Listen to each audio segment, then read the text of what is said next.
What a beautiful day it is for a baseball game. The home team needs a spark, so they have recalled a masher in the minor leagues to help them a little bit against the Texas Rangers today in game 3 of this 4-game series. Up we go to the booth. Dan Schulman is with Joe Siddall.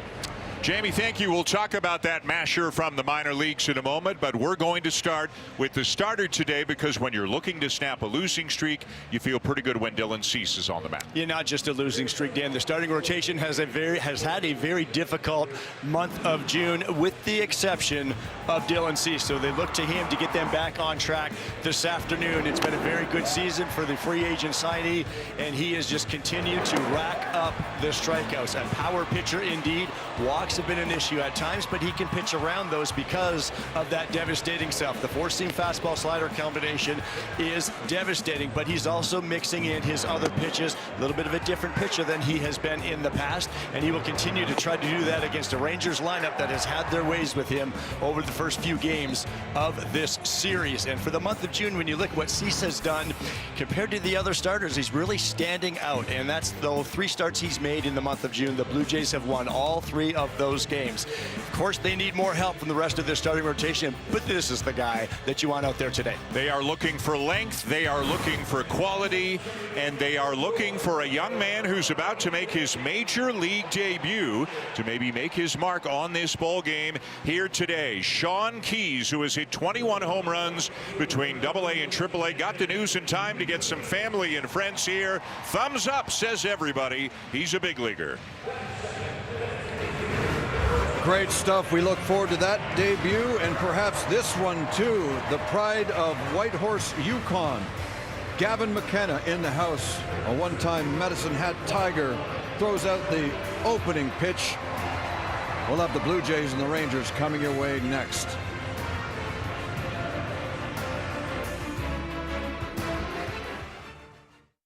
With Roger.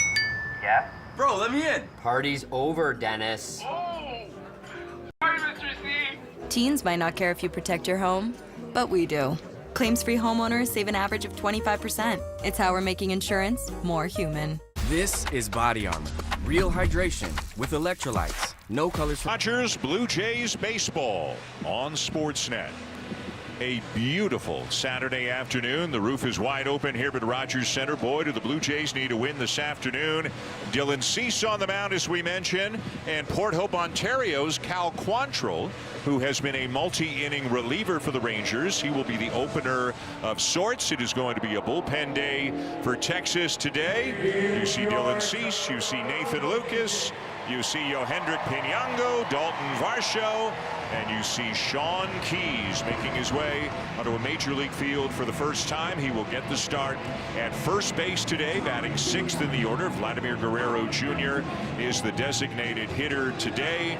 Keys was all smiles. Just seems like a very pleasant, easygoing young man. We'll tell you everything we learned about Keys as time allows over the course of the afternoon. A look at the Texas Ranger lineup, and we got word 5 minutes ago about a change.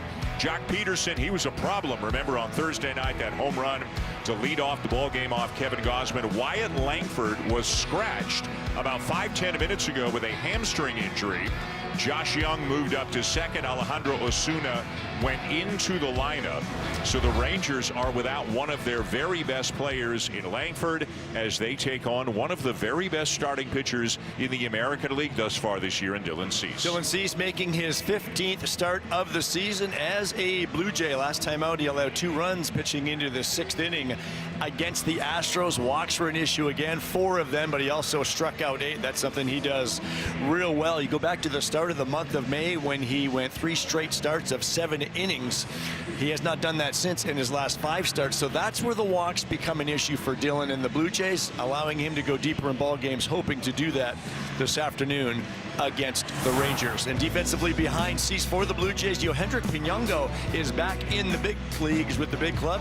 Jesus Sanchez put on the injured list today. Varsho and Lucas in center and right, respectively.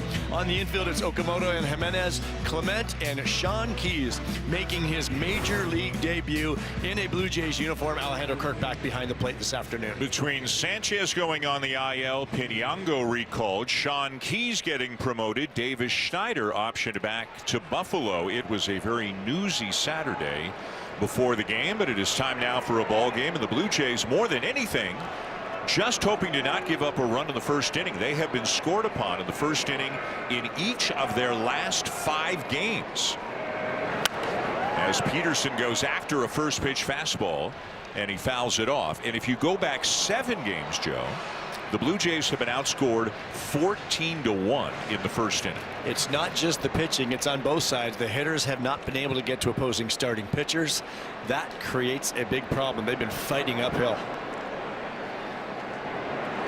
John Schneider would love nothing more than Dylan Cease throwing a 0 up there in the top of the first. The numbers have been very good. It's just a question of if the walks can be minimized, the pitch count can be kept low, then he can get really deep into the ball game. This is just off the outside corner for ball 2. One main difference that we continue to see from Dylan Cease this season is the new Dylan Cease throwing the more changeups to left-handed batters, the more sinkers to righties. He's reduced the four-seam slider usage a bit. Still 2 of his best weapons. Falls behind 3-1.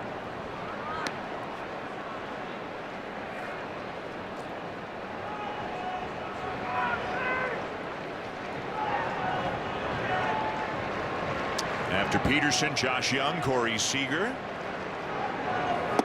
Swing and a miss, and it's 3-2. Dylan feeling comfortable enough to throw that slider in a 3-1 count, and if he threw it 3-1, I don't doubt he's coming right back with it. It's a pitch he's very comfortable with.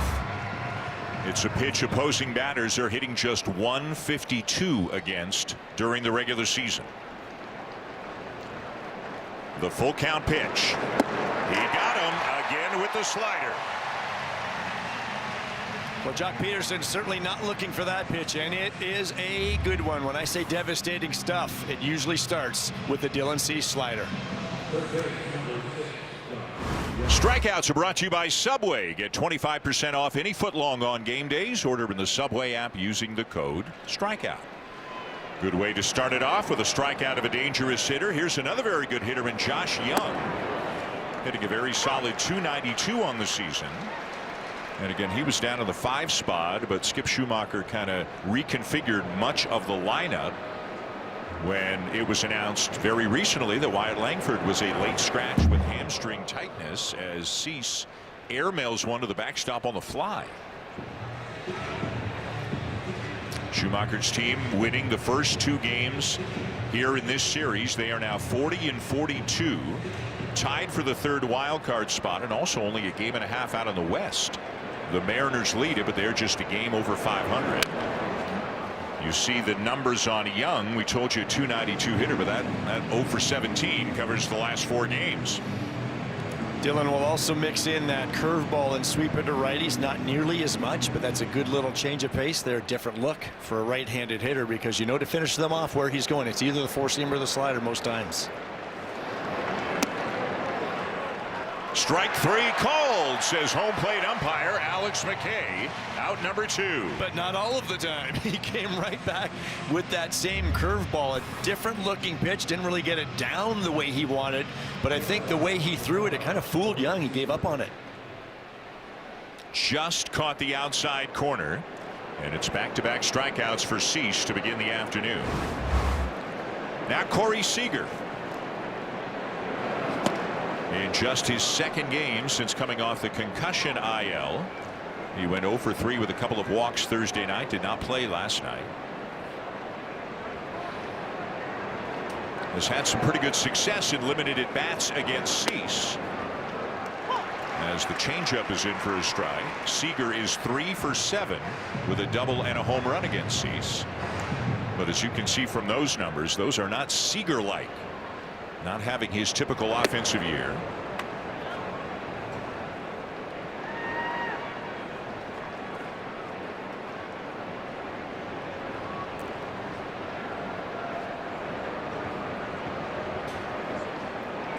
Two balls and a strike. And a swing and a miss, 2-2. He has such a feel for that slider early on here. This might be one of those days where you see more sliders than fastballs again from Cease. Now the 2-2. Taken low, tried the slider again. It's a full count. These are kind of the tipping point moments sometimes for Cease when you look back at the pitch count later on. Can he get this guy, or does he walk a guy and have to face another guy? He just missed. He went back to the changeup and walked Seager.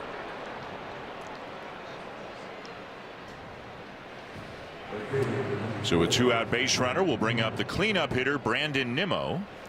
He's 1 for 8 so far in the series. Had an RBI double in the first inning off Patrick Corbin last night.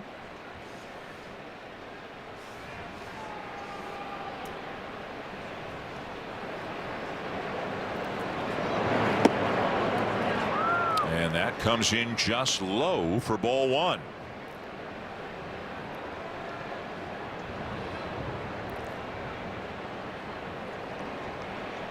They play him to pull on the infield and a little bit around to the opposite field in the outfield. Now high 2-0. This again, the stuff's great, but more pitches than Dylan Cease would like to throw here in the first inning, given the fact that they haven't been able to touch him yet.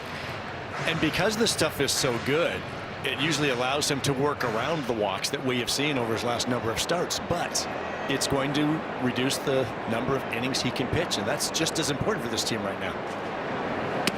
Not close, and it gets away from Kirk. And Seager can jog up to second on what will likely be scored a wild pitch. It's also ball 3.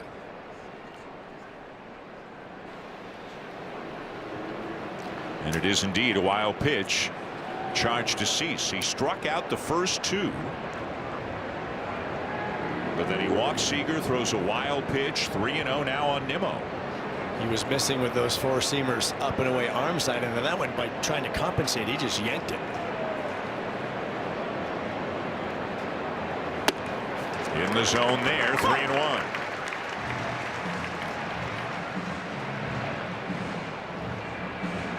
It's something he has dealt with for much of his career. Oh, yeah. He's talked a lot about wanting to be more consistent, wanting to, reach those peaks that he can reach more consistently. Bounced foul, 3-2. He talks about his bottom half being so important in his delivery mechanically, and it's critical to him because it's critical to every pitcher. But when you have his stuff, when he's right mechanically, it's off the charts. But that bottom half provides that direction toward home plate.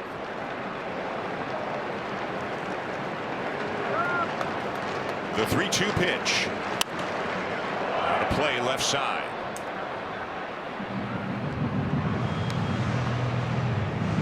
He is mixing it up. That was a 2-seamer. We've seen some changeups, saw a curveball for a strikeout. As you said, the bread and butter is always the fastball and the slider.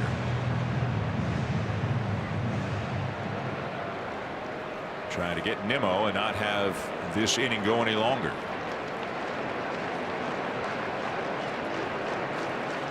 Three-2 again. And the appeal down to third. Didn't look like he went. And that's confirmed by Jim Wolf. That's ball 4. Back-to-back 2-out walks.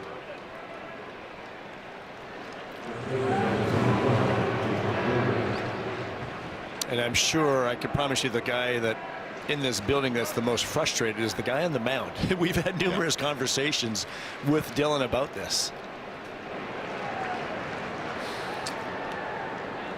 Pretty dangerous power hitter here in Jake Berger. 14 home runs on the season, including 1 in the opener of this series Thursday night.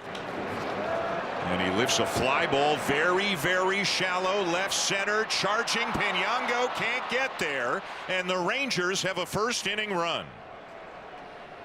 a pair of 2-out walks and a bloop single. And for the 6th consecutive game, the Blue Jays have been scored upon in the top of the first. Well, walks tend to find a way to come back to hurt you. Pinango coming hard and just can't get there.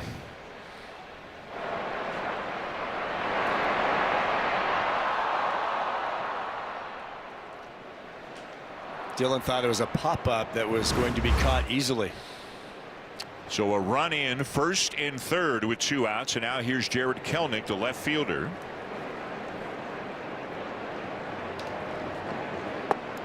Ball 1. 25 pitches now for Cease.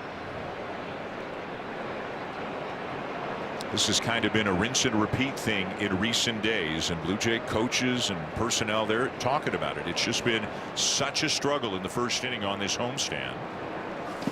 Ball 2. And it puts a little bit more pressure on an offense that is not thriving right now too, right? When you're coming up very early trailing. Just feels so different when you're an offense swinging the bat, scoring lots of runs. This is nothing. But instead, a first inning run makes you feel like you're down a few.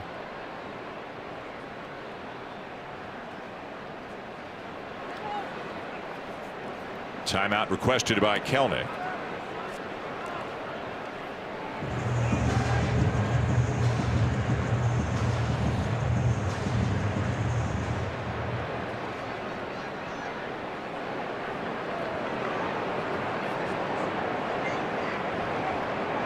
Runner goes from first. It's ball 3, and there's no throw. A stolen base for Berger. Jake Berger just taking advantage of the Cease-Kirk combination here, and they're just taking the 90 feet if they're giving it to them. No throw at all from Kirk.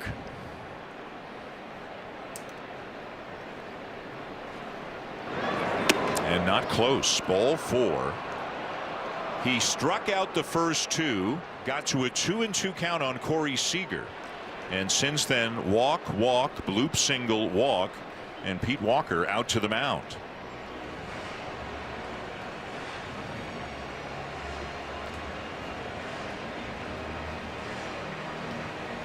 Tough to figure sometimes, because when he's locked in, he's unhittable. And you see that conversation. Pete's doing everything he can as a pitching coach out there to give him a cue, something that's going to help him to get back locked into the strike zone. Now, it's not a flick of the switch, but he's doing everything he can because he knows Dylan very well. But you can see the frustration on Cease's face. Just imagine being a pitcher with his stuff and having these issues. It has to drive you up a wall. But he's going to have to solve this problem himself. And when he's been able to manage the walks, keep the walks to a minimum, that's when he goes 7 innings and has unbelievable outings. This is the kind of inning that will already cost him an inning later on in the game. Hopefully it only leads to 1 run here in the top of the first. Here's the number 7 hitter for the Rangers, Alejandro Osuna,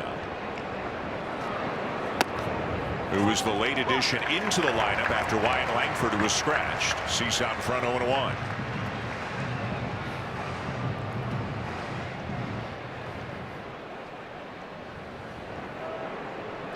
Bases loaded, 2 out.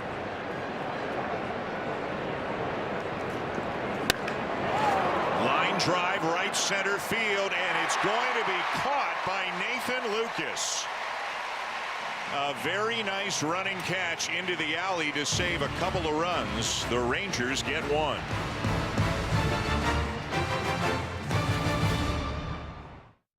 The Rangers in a bit of a different looking lineup today. No George Springer today, so you're looking at Nathan Lucas, who, remember, just made that running catch into the alley for the 3rd out. He is the leadoff man today and stationed out in right field. How about Kazuma Okamoto, who's gone 2 for 4 with a single and a 2-run homer in each of the first 2 games of this series. Now leads all American League third baseman in RBIs. He is 2nd in home runs. And there's Sean Keyes making his major league debut, sitting down in the 6th spot.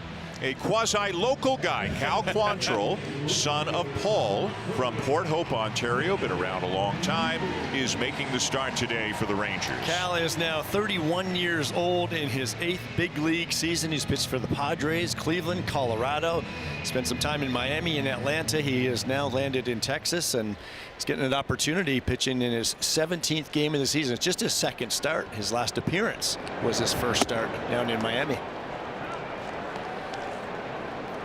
And there's the old man. There's Dad. There's Paul, a friend to all who know him. Paul, of course, spent about 7 years of his 14-year big league career as a Blue Jay, was an all-star as a Blue Jay. If you wanted a guy who would take the ball and go out there and give you every single thing he had, every single time he was on the mound, Paul Quantrill was your guy. And the young man on the mound right now, same demeanor, chip off the old block in terms of that. I coached Cal when he was 17 years old. And even at that age, he was a player that was a bulldog on the mound. He was just on the attack. And I'm sure he got a lot of that DNA from Dad. 3-0. And a 4-pitch walk to get things started, bottom one. Well, defensively for Skip Schumacher's club this afternoon, Jared Kelenic making just his 3rd start of the season. He was with the White Sox earlier this year. Alejandro Osuna is making his 5th start in center field after that late lineup change. Brandon Nimmo back out in right again this afternoon. Josh Young and Corey Seager on the left side. Seager had the day off yesterday. Lopez and Berger on the right side, and Elias Diaz making his 1st start of the series. Hitting in the 2 spot today is Vladimir Guerrero Jr. Guerrero went 2 for 4 with a couple of singles last night. The second hit came in the 8th inning and drove in the first 2 runs of the ball game for the Blue Jays. Quantrill out in front 0-2. A cutter right over the outside corner. A lot of sinkers and cutters to right-handers from Quantrill. He'll also mix in the 4-seamer splitter curveball, but that's what the righties will see. Predominantly used much more of a balanced approach against the lefties, using all of the pitches. Lucas the lead. And that is just low. Ball 1. Barely. That's that sinker, and he'll use it more so inside to right-handers. That when he tried the bottom of the zone just missed. Pretty good hole on the right side. The second baseman Lopez shading up the middle. Lucas being held on and taken off the corner as Quantrill went back to that cutter again, but missed away 2-2. All going well. Maybe 3 innings out of Cal Quantrill today, you think? Yeah, just 2 innings in that last start in Miami through 34 pitches. He's been in long relief, a lot of 2- and 3-inning outings, but 3-4 would be max, I would imagine, in the 40-plus pitch range. And he strikes out Guerrero. Threw him a splitter down below the knees to get him. Pretty good splitter down in the bottom of the zone from Quantrill, and after those cutters and sinkers, it's a much different look, and Cal saved his best pitch for last against Vladdy. See the splitter grip there from Quantrill, who people who follow international baseball, WBC and so forth, know Cal Quantrill well. He's been a big part of Team Canada on many occasions. Now Dalton Varsho hitting in the 3 spot, lifts one to right center. Fairly deep but playable for Osuna, and that's the second out.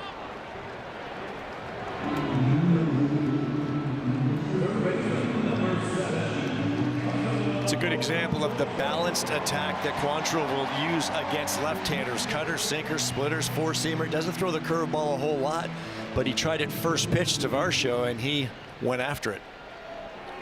So now Kaz Okamoto, who is having himself quite a month of June. If you go back over his last 30 games, in fact, he is hitting .299 with an OPS of .985, 9 homers and 26 RBIs in his last 30 games.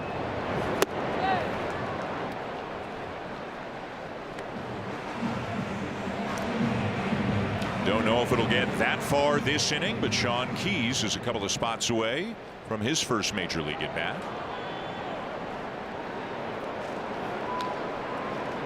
1-1 to Okamoto, and he swings through a fastball. 1-2.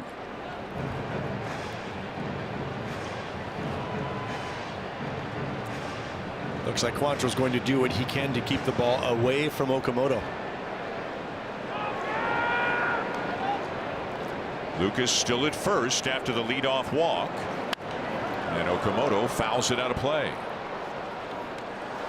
So it's a bullpen day for the Rangers. Jack Leiter's spot, but he's on the IL after an ankle injury and then recent surgery. And the Rangers appear to be without their top two relievers in Junis and Latz, each of them having pitched each of the last two nights. Swing and a miss. Quantrill got him. A leadoff walk, but that's it. 1-0 Texas after one.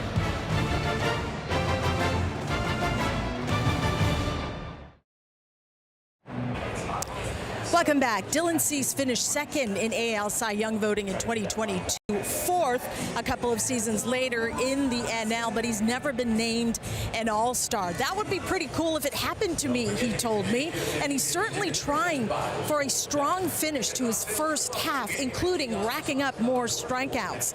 This season, Cease has posted his best strikeout rate, 36% of his 8 years in the majors. He's on pace for more than 250.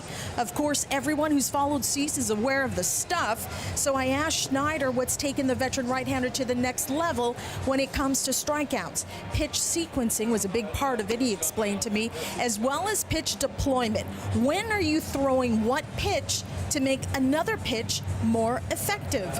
Cease struck out Jock Peterson and Wyatt Langford, we saw there in the first, but he also allowed one run to the Rangers. Guys? Hazel, thank you. The strikeouts are always impressive. It's the walks, of course. We saw both ends of the spectrum there in the first, right? Struck out the first two, but eventually walked three. A bloop single cashed in a run.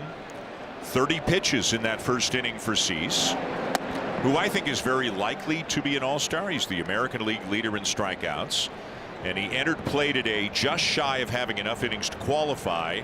But if he did have just a couple of more innings, he would have been fifth in ERA. And a challenge coming early here from Alejandro Kirk. I don't think the umpires saw it. Alex McKay did not notice it originally, but now will grant Pitch it. called ball. The catcher is challenging. This closer look is brought to you by Specsavers. Call's overturned. Toronto has 2 challenges remaining. A successful challenge from Kirk, so it's 1-1. And I don't think the sequencing of Dylan Cease's pitches is the big issue. I think it's just executing the pitches. What you want to do with this four-seam fastball, what you want to do with this slider. The stuff is too good to worry about sequencing. Tell me what you see from Kirk in terms of his setup, because I haven't paid that close attention to it. And should, with a guy like Cease, should the catcher just set up in the middle of the plate and let the stuff work? So for me, it changes day to day. If today's the day where you see him scattering, and you got to get back to the middle of the plate. That's all you can do as a catcher, is get back to the middle and give him that target really focused here in the middle, a small spot in the middle of the plate to get him back zoned in. He can afford to throw pitches in the middle of the plate, I think, whether it's the four-seamer at 97 or the slider, but don't get too cute until you get later in the count. For me, Dylan Cease, the early part of the count is critical because it is, again, it is for everybody, but when you have his stuff, it's everything. I mean, you're just burying people if you get ahead of them like that. But don't try to expand so much. You don't need to with your stuff. There you go. Swing and a miss by Elias Diaz for out number 1. It sounds easy, and it's not at all, because if you're that guy on the mound and you got a million things going through your head mechanically and what you're doing in your delivery, but that right there plays every day of the week. So he's got 3 strikeouts so far in this game. Here's the number 9 hitter, Nicky Lopez, hitting .308 and 3 for 8 in the series. He lines it to center field, and it's going to get down in front of Varsho for a 1-out single.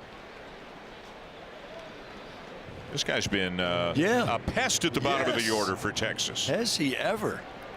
He's not going to do a whole lot of damage, but he is going to put the bat on the ball and get some hits. Turn that lineup over. To Jock Peterson, getting his second look at Cease. He struck out to begin the ball game.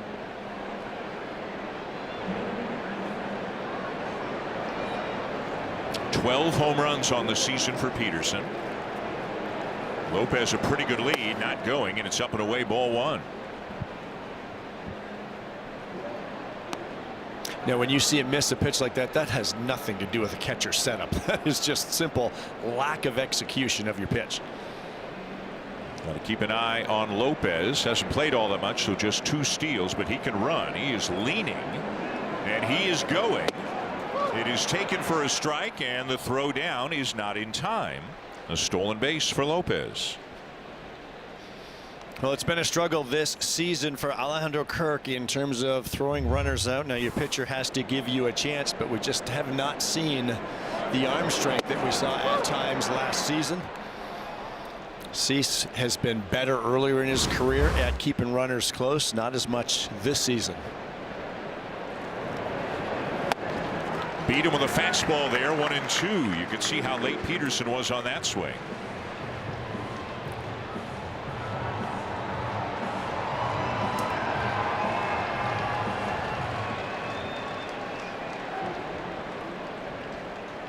Shane Bieber, and Max Scherzer is back. Scherzer went to Texas, got a cortisone shot.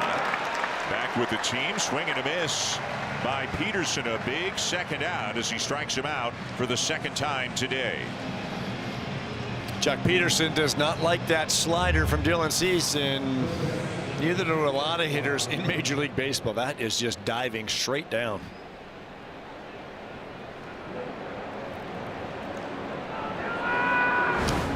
Two down. Here's Josh Young, who was called out on strikes in the first, and he hits a weak ground ball up the middle.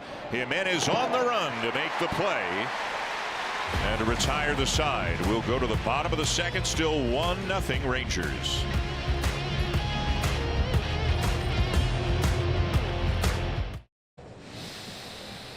One thing that has been a problem for the Blue Jays this year is playing from behind. You can look at it a couple of different ways. They're a -50. They've allowed 50 more runs than they've scored in the first 6 innings of games. That's second worst in baseball, but then they're very good from the 7th inning on, in the top third in the majors. One of the reasons is they just have not hit starters well at all, but then against relievers they've been an above average offensive team. We asked John Schneider about it before the game, and Joe, you were there. Internally, they've been talking about a lot, but they're kind of baffled by why it's happening too. Yeah, I think part of it too is just their game plan. And when you have relievers coming into the game, for me, it's a smaller repertoire. You got a lot of relievers coming in, 2 pitches, and you can kind of like maybe pick which one you want to go after. More increased chances of success right there. With starters, sometimes 3, 4, 5 different pitches, and if you have a game plan against that pitcher and he kind of deviates for how he's going to attack Blue Jays hitters, it can change. And I think that's what they've really struggled with. Alejandro Kirk, first pitch swinging, grounds out, and that'll bring up Sean Keys for his first major league at bat. First baseman, number 20, Sean Keys. A 4th-round pick out of Bucknell University a couple of years ago. The folks out in Vancouver got an entire season to see Keys last year. Hit only .217, but again, Vancouver, a very tough hitting environment. Hit for power. Started this year at AA New Hampshire. Tore it up. Got promoted to Buffalo, 18 games there. Tore it up. And let's be honest, this team is desperately looking for more offense, more power. He's got 21 home runs, as you can see, in 67 games. Challenge. A challenge by the catcher, and it's a strike. So it is 0-1 on Keys. Sounds like Alex McKay's microphone's not working, but we got it. Keys will also take a walk. He's from Long Island. He has the ability, from watching a lot of highlights, to get the ball in the air to the pull side, and that's the easiest way to hit home runs. A third baseman. He has played a lot of first base this year and is playing first base today. Outside, ball 2. And part of that comes with pretty good knowledge of the strike zone. He'll take his walks. And when you do that, when you swing at good pitches, you're going to increase your chances for success. Now he's in a count where he can really zone into his spot. Slightly open stance, as you can see. Swing and a miss through a fastball at 95, and it's 2-2. Sean hit for lower average last year in Vancouver in spring training. When I asked him about that, he said, I got to get away from those easy outs, the pop-ups, the ground outs, and that's just being a little better mechanically. Got jammed by a fastball, and he's popped it up on the infield for Seager at short. 2 down. His parents are here. His girlfriend is here. A lot of buddies are here. A couple of uncles are here. His sister is here. He got a lot of family who flew up from New York. There they are. All of them obviously went to Jay's shop. We saw them earlier before the game. They've all got keys and 20 on their backs. Number 20, the number that Keys wore in college at Bucknell. Looks like Jim Wolf's family's here. Yeah, too. I was going to say, you don't see many signs talking about umpire love in a major league ballpark, but Jim Wolf must have some friends and family here. Jim over at third base today after doing the plate yesterday. 2 down. Here's Ernie Clement.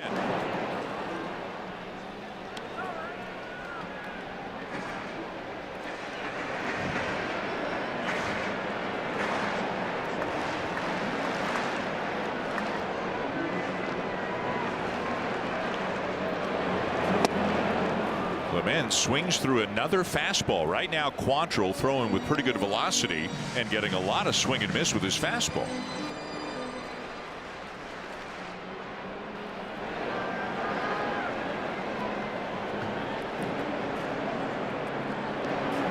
Misses away. Not many guys will throw 3-4 fastballs in a row to Ernie Clement, but Cal Quantrill's obviously feeling good about it right now. Going right after him.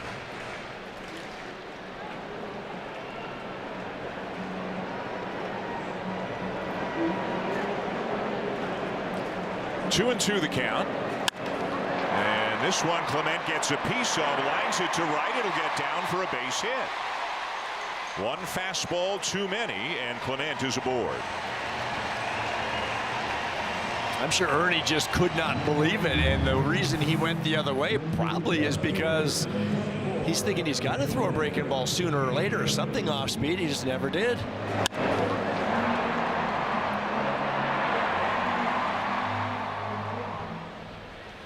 A 2-out single for the guy who's got the 3rd highest batting average in the American League this year.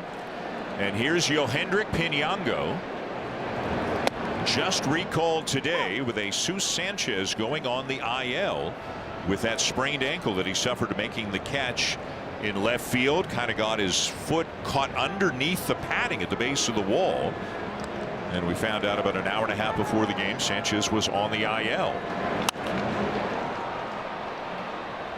Couple of strikes on Pinango. When you go back, Dan, to that, what the hitters have been doing against starters and relievers and game planning and such, and I go back to like a Nathan Eovaldi last night. He's a guy that I think he threw the 4-seam fastball and the cutter more to the lefties. He didn't throw the split as much as he normally does. So if you game plan a certain way and he's not doing that, the righties, he seemed to throw the cutter curveball more than the fastballs. But that's where John Schneider also said you got to deviate your plan around that 3rd inning. Popped up shallow center and caught by Osuna. Inning is over. 1-0 Rangers at the end of 2.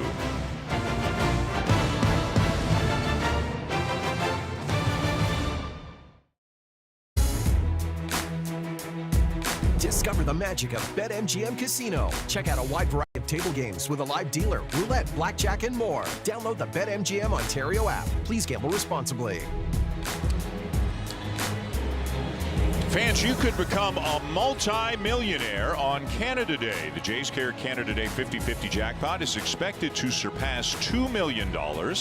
Plus, tomorrow night, you could win a Muskoka getaway or a golf trip to Nova Scotia. Join now at bluejays.com/5050 from participating provinces. John Schneider and the Blue Jays trailing 1-0. 6 games on the homestand. They have trailed in all 6. They have given up at least 1 run in the first inning in all 6. They have made some late charges offensively late in games, but have fallen short. Now it's just 1-0, and C's had a much better second inning as he gets Corey Seager to chase a changeup up and out of the zone. Seager swings about as often on the first pitch as any hitter in baseball, and he went after a bad ball right there.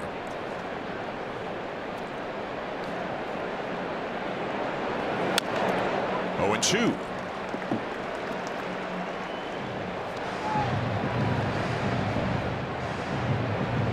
Through 2 innings, Cease 2 hits. One of them a bloop that drove in the only run of the game. 3 walks and 4 strikeouts. Good example of what we were talking about last inning. 0-2. Finish them off quickly here.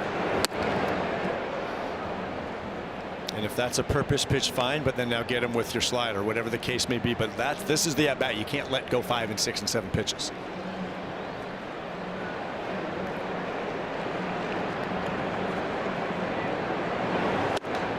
High again, 2-2.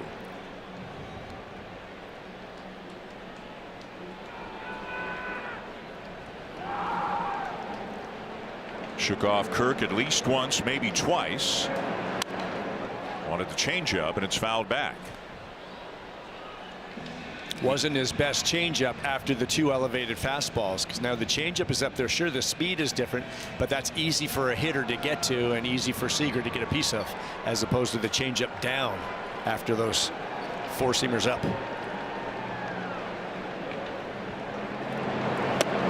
3-2. So just as you were saying, and granted, Corey Seager's a really good hitter, but all 3 of those fastballs were so high there was no chance of a chase. Yeah, and I would say, but he's not a real good hitter right now. Right. I would attack him almost like he's a bottom of the order hitter right now. Once you're 0-2.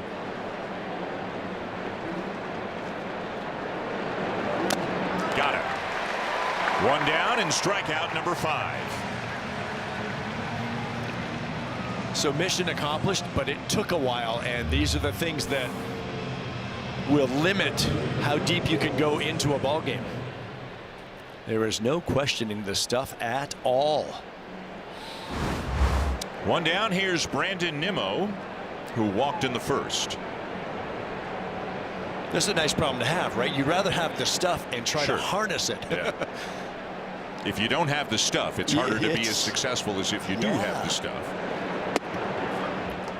Like, that's the curveball. That's his 4th pitch, maybe, and look at that. Unbelievable. Yeah. The stuff is legit. And you know, Nicky Lopez got the base hit on the first pitch curveball like that, but that's where you just say, okay, nice swing, good job, I'll get the next guy. By the way, want to let people know we're going to have a guest with us here in the bottom half of this inning. A young man who threw out the ceremonial first pitch today to a big ovation. The first overall pick in the NHL draft, Gavin McKenna, is going to join us in the bottom half of the inning. Talk a little NHL, a little Maple Leafs. Pop back foul, 1-2. George Springer, by the way, caught the ceremonial first pitch. I think George, the biggest hockey fan. Yeah. Either George Springer or Ernie Clement, probably the 2 biggest hockey fans on the team, and George not in the lineup today. So he caught the first pitch from McKenna. Ernie's a Sabres fan. George is still a Whalers fan after all these years. That'll miss just inside, 2-2.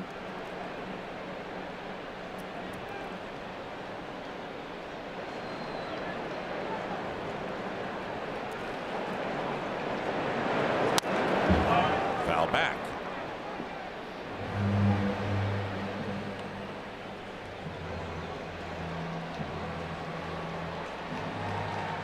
So 7 pitches to strike out Seager. And now is 5 and counting on Nimmo. And as you said, the guy it frustrates the most is the guy on the mound right now. Got him. Changeup. Back-to-back strikeouts, and now 6 on the afternoon. The American League leader in strikeouts now with 124, and only Kevin Gausman 3 years ago has ever struck out more before Canada Day as a member of the Blue Jays. The ability to miss bats is just the best trait for a pitcher to have. It doesn't matter where you're pitching. If you're a starter, if you're a middle reliever, if you're a closer, ball's not put in play. Don't have to worry about defending those things. And strike 1 called to Jake Berger. Waves at a slider away, and again it's 0-2. Now I would say, if based on that swing, I'd come back personally with the slider again, but I wouldn't try to throw the typical 0-2 slider that I'd ask for from a traditional pitcher, a regular pitcher. You don't have to be buried down away, try to get him to chase. Start at middle, let it just break to the outside edge. Kirk tried to bring it back over the outside corner, but to no avail. It's ball 1. 1-0 Rangers. They got their run in the top of the first. Now the 1-2 to Berger. Again misses away, and it's 2-2.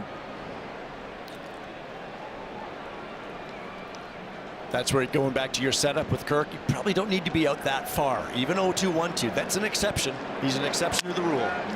A broken bat grounder to third. Okamoto's got it, and it's a good inning for Cease. 3 up, 3 down with a couple of strikeouts. We'll have Gavin McKenna with us in the booth when the Blue Jays come up in the bottom of the third.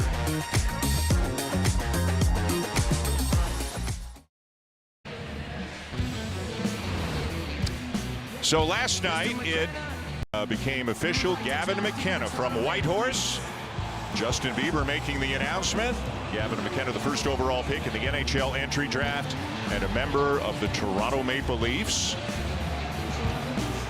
First pick here in the 2026 draft. That jersey had 26 on it. I don't think that's the number he's going to wear with the Maple Leafs, but we will ask him that because Gavin McKenna kind enough to join us in the booth here in the bottom of the third to talk some hockey on this beautiful summer day.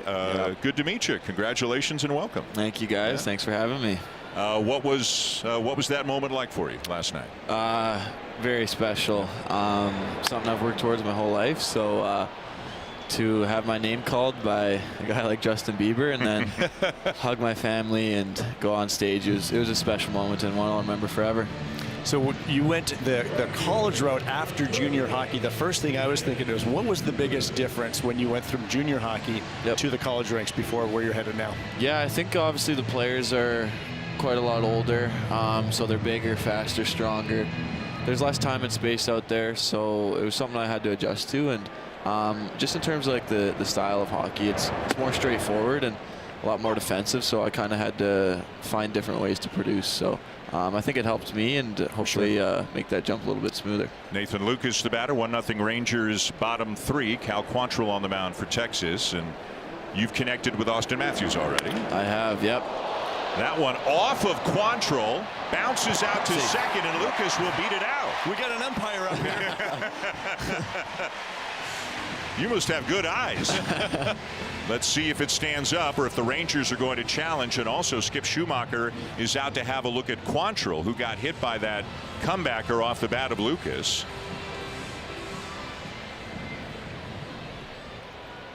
And down around the left calf as we get a look at the replay.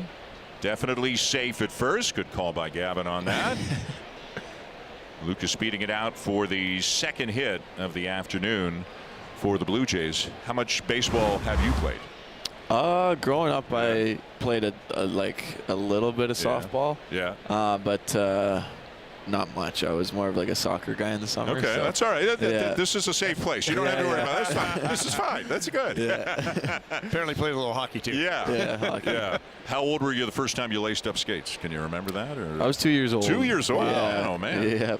Yep. Even by Canadian standards, that's early. As Quantrill warms up, let's show people, if it's okay, your first pitch from before the game. George Springer. So George is a big hockey fan. He's from Connecticut. He still roots for the old Hartford Whalers.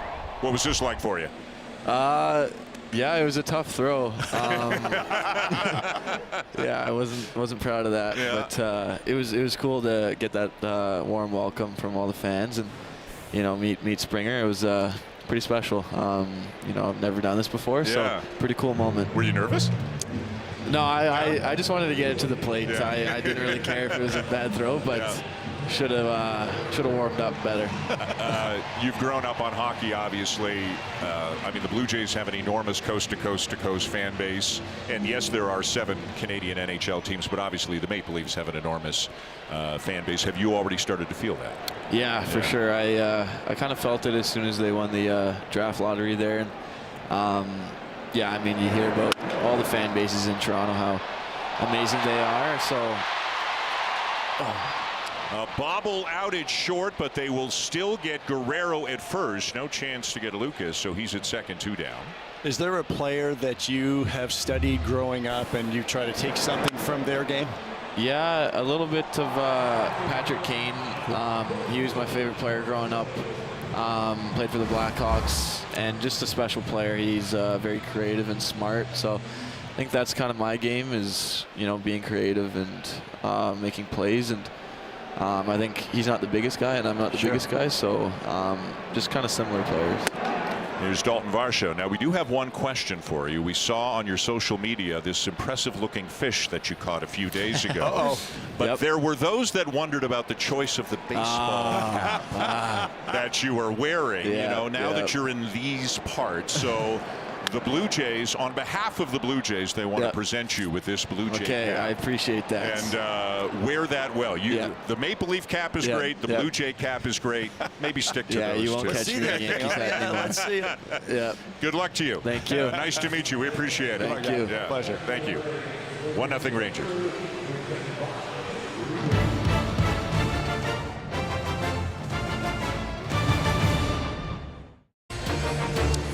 More baseball coming your way tonight. Yoshinobu Yamamoto will be on the mound for the Dodgers. They're in San Diego to take on the Padres, and you can see it at 8:30 Eastern, 5:30 Pacific on Sportsnet.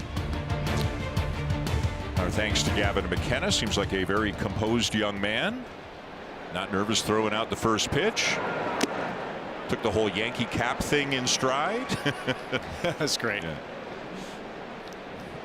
1-0 Texas. Jared Kelenic leading off the top of the fourth.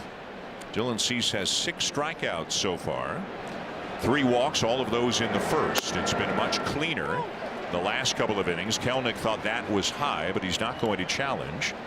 And it's another 0-2 count.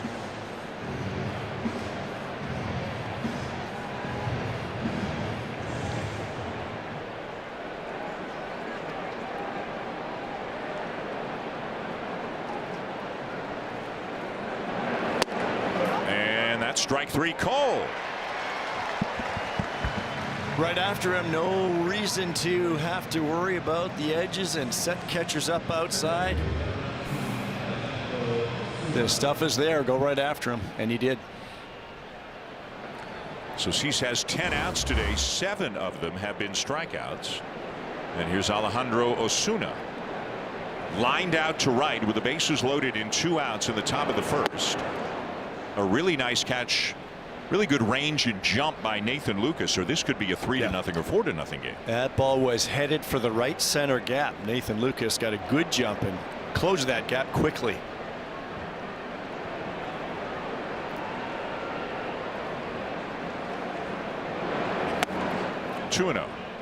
We talk so often about Nathan, both his offense and defense, where nothing really wows you that he does. He just does everything really well. And a play like that, he made it look like if you were watching, he just ran over, grabbed it, end of the inning, no problem. But that was a very good defensive play by a right fielder. And boy, did it ever happen at a big time, because if this team goes down 4 runs early in the game, whew. In addition to hitting over 300, he is having a very good defensive year. And had to play a lot of center when Varsho was out. Normally in one of the corners, but very capable in center as well. We've seen base runners not take those liberties that they would take on other outfielders, and I think it's the respect that he's got now that he's played so much. Go back to last year, the outfield assists. It's the way he goes to baseballs, and got a pretty good accurate arm as well.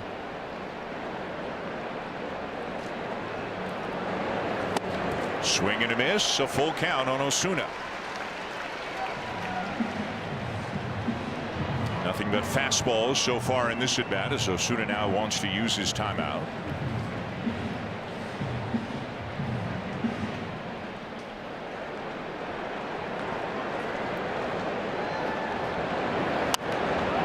Fights it off. Game plan against Osuna clearly is Cease thinks he can overpower him with his fastball. That's not to say he's not going to throw him a slider now that he's thrown him a bunch of fastballs in a row. That slider so often the put-away pitch for Dylan Cease. This inning really staying aggressive with the fastball. Another one, and again fouled back. You wonder sometimes if there's a chat going on between innings and saying, hey, let's go out there this inning and let's really use the fastball. Sometimes they'll do that to try to get that release point back and that delivery back. Can it be also bottom of the order sometimes? For sure. Yeah, that's the last thing you want to do is tinker with the bottom of the order and be falling behind those guys. Make them beat you. 3-2 again. And the first off-speed pitch of the at-bat. So his 3 innings, is that it for Cal Quantrill again? He has been a reliever this year. We weren't expecting really any more than that. And lefty Robbie Ahlstrom is up in the bullpen. See how Skip Schumacher plays it. Ball 4. Frustration from Cease. And speaking of frustration, we saw a little bit from Vladimir Guerrero Jr. on the ground ball in the bottom of the third, and it was costly for the Blue Jays. There was a runner at first, one out. Guerrero hit a ground ball and assumed double play, and then the bobble. They don't get Lucas at second, but they did get Guerrero at first.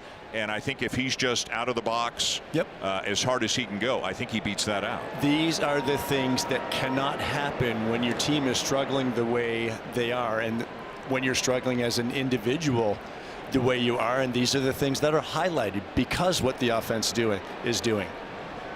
Most managers hear the term play the game the way it was meant to be played. That's not the way the game's meant to be played.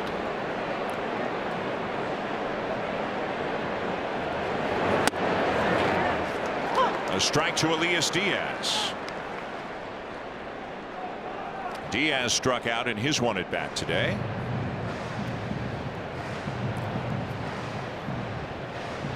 Cease much more of a strikeout guy, but he would love a ground ball right at somebody here to have a quick inning, get out of this. This is a fly ball to right. Lucas drifting back, setting up shy of the track, makes the catch and gets the throw back in on line as Osuna retreats to first.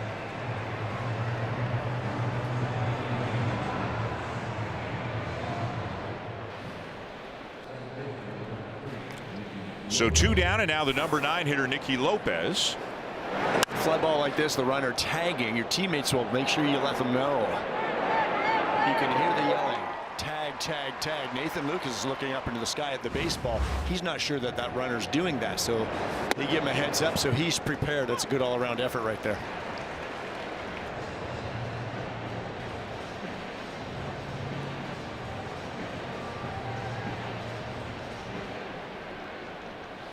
Lopez had a line drive single to center back in the second, stole a base and was stranded there.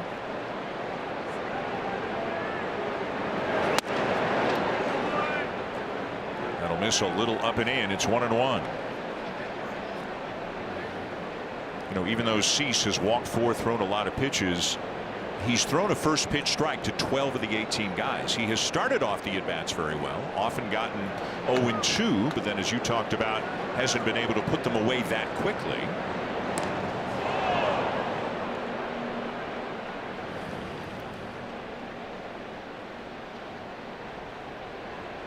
Go back to those 3 starts to begin the month of May when he went 7 innings in each one of them. He walked 3 in one of them, but none in one of them, 1 in one of them. That's what allows you to go deep in the ballgame. I don't think it's necessarily about his walks causing him big troubles, because the stuff is so good it's hard for teams to mount too much against him. Today it did cost him a run, but more so than anything it's his ability to go 7 innings, because he should be able to do that no problem with his stuff. He's gone more than 6 only 3 times. He's been really, really good. He's got an ERA of 2.5. He leads the league in strikeouts, as that was close over at first, but he's only been able to go more than 6 innings 3 times this year. All of those exactly 7 innings. I'll look into the Blue Jay dugout to see if they are going to challenge. They will not.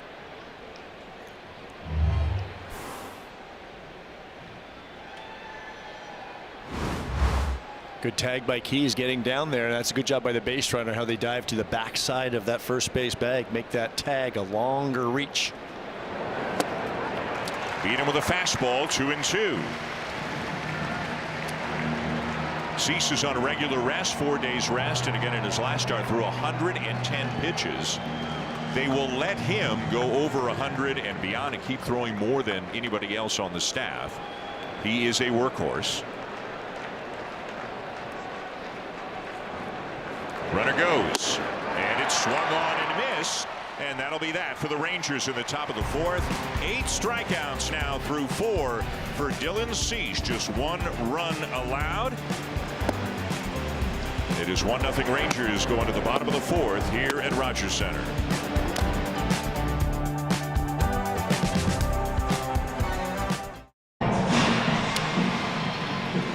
Kazuma Okamoto is going to lead it off for the Blue Jays here in the bottom of the fourth. The good news, the great news, is look at the production from Kaz Okamoto, roughly the midway point of the season. 19 home runs, 53 RBIs. That's great, but you'd like to see a lot of those other numbers, Joe, be bigger than they are. He's got more than twice as many home runs as anybody else on the team. We talked about that being probably the best trait of this offense last year. Once they got rolling, was the contributions from throughout. But clearly Okamoto leading the way and not getting tons of help. Still a lot of baseball to be played, obviously, and the Blue Jays, John Schneider, the hitting coaches, still hoping others will pick it up. But this is why we see a move for a guy like Sean Keys. They sent down Davis Schneider. They are already a little bit left-hand heavy in the lineup, but they send down a righty, call up a lefty, because they're hoping that Keys can inject a little bit of pop into this offense that needs it. Cue that ball right off the end, and that just splinters the barrel of the bat.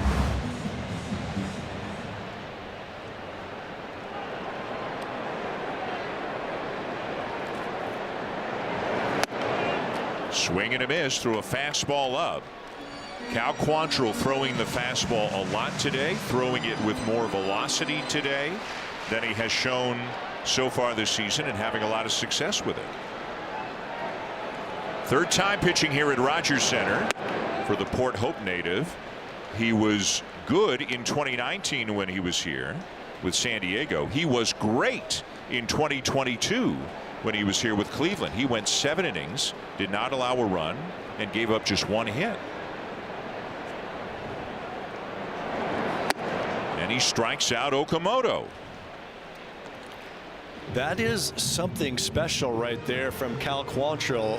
Number one, the mentality facing a hitter like Okamoto, because for 2.5 months now we've been saying Okamoto can hammer fastballs, and Cal Quantrill just reared back and blew it by him.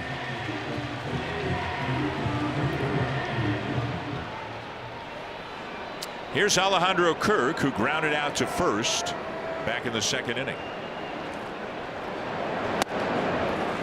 Just off the corner, ball 1.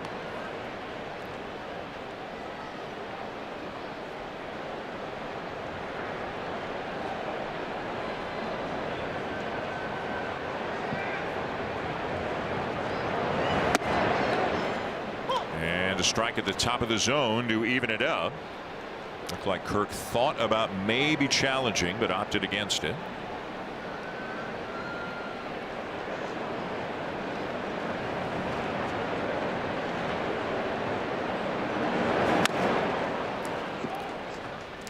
Well, Cal Quantrill, as we mentioned, has proudly represented his country. This is the 4th and final first-round game for Canada at the WBC this year, and Quantrill went 5 very good innings against Cuba. Canada won the game and advanced on to the quarterfinals. Not only does he represent, he's kind of like the lead recruiter, too. He's always trying to get the other Canadian guys to commit. He is all in on playing for Canada.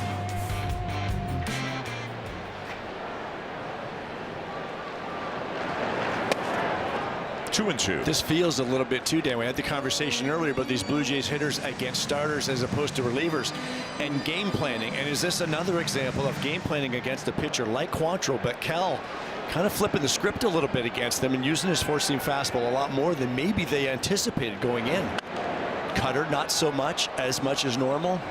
So you think maybe going into the game with a certain game plan, right, the pitcher deviating from that game plan, it takes them a couple of at-bats to adjust to that? That's right. And John Schneider used that word earlier today when he was asked about that question. I believe you asked him when he talked about being able to deviate from your game plan. And this is the 3rd, 4th inning, that 2nd time around.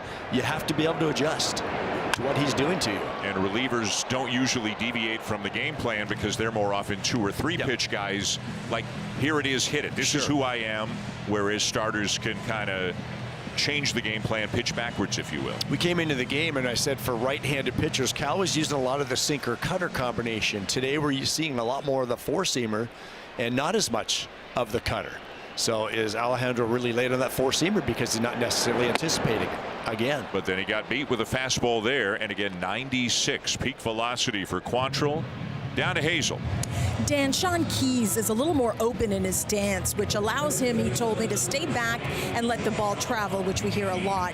That gives him a split second more to react and differentiate between balls and strikes. He also credits his offensive success this year to being a lot more consistent with his routine, and that, he says, helps him play to the best of his abilities on the field. Guys? Hazel, thank you. He admitted he didn't get his best night's sleep last night. Was awfully excited. He got to Toronto last night. Was a little bit excited about today, so maybe didn't get 8 hours, but certainly got enough. His major league debut here today. He popped up to the shortstop his first time up. One thing that might ease that first day in the big leagues anxiety maybe just a little bit, with Kaz Okamoto and Vladimir Guerrero Jr. both away at the WBC in the spring, Keys got a lot of opportunities with the Blue Jays in spring training. He appeared in 19 games and got 31 at bats. The coaching staff got a chance to see him, and he got a chance to be, yes, it's spring training, but be in a big league clubhouse around big leaguers, playing it against other big leaguers. Up and away, ball 2. The minor league numbers this year undeniable. We'll see how it translates. It looks like, including today, the Blue Jays will see a right-handed starting pitcher in 10 of the next 11 games. He's going to get a chance to play. One of the issues is where. He's at first today. Guerrero DHing. Springer's not in the lineup. But if Okamoto and Guerrero and Springer are all in the lineup, where is Keys? Unless Springer does indeed get into the outfield a little bit, which has been mentioned.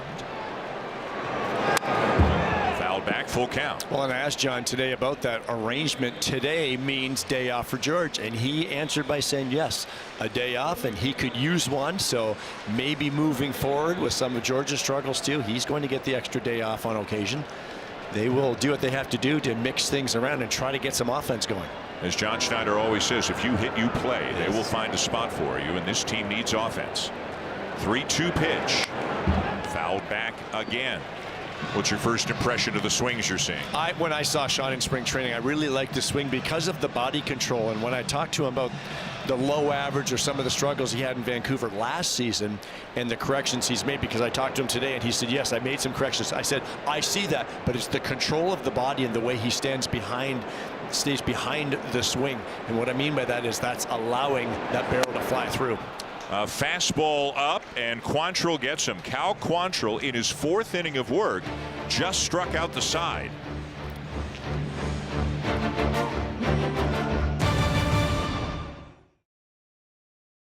To you by Subway. Eat fresh, feel good.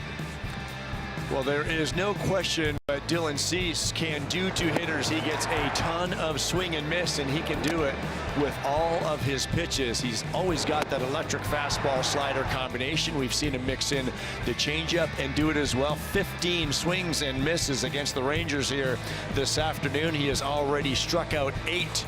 If he can just continue to fill the zone, there is no question about the quality of the stuff.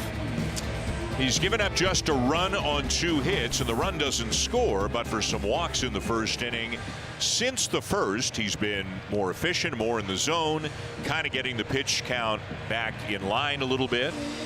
He threw 30 in the first, and he has averaged 16 per inning since. So you kind of think it's as that of that first inning, Joe's like 2 innings really, but he's hit 78 now, going to the top of the 5th and about to see the top of the order for the 3rd time through. And you know, sometimes when you have a first inning like that, I know as a catcher, you're in the dugout with the pitching coach, they're saying, hey, let's be aggressive in the zone. Let's get back to it.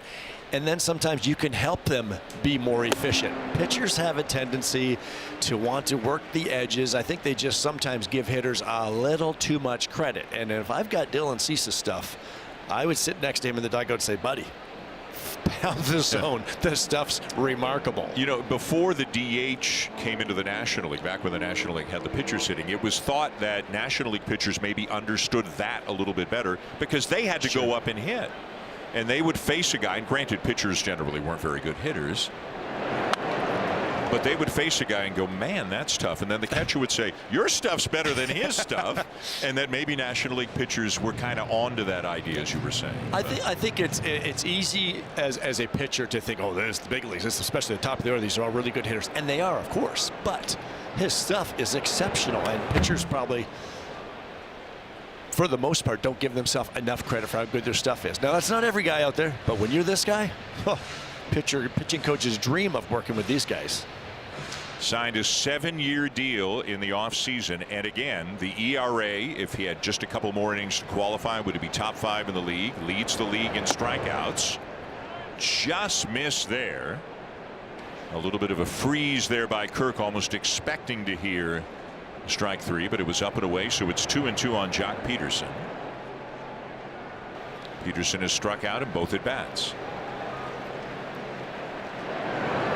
Up and away again, 3-2. And when Dylan spins like that, kind of looks over to that side of the field, that's his, darn it, that's his frustration, right? And you never see more than that. High ball 4, no, strike 3 called. A late call by Alex McKay. Jock Peterson does not agree with the call. That ball looked like it was up by 3 or 4 inches. Peterson did not challenge, so C strikes him out.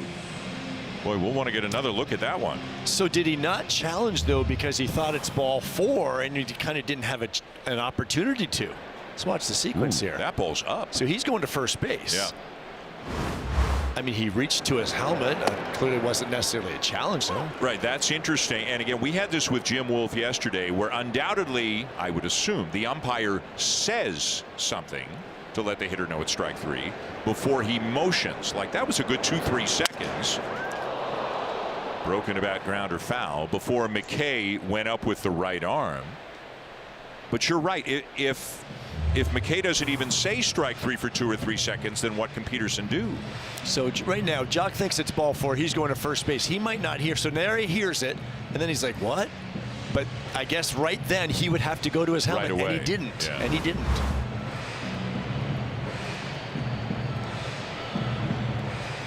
Well, a bit of a break for the Blue Jays there on what looked like it was ball 4. Instead, it's strike 3.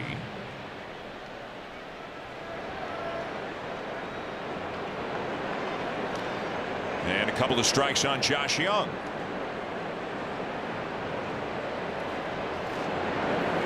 Outside, ball 1. Young, a strikeout and a ground out.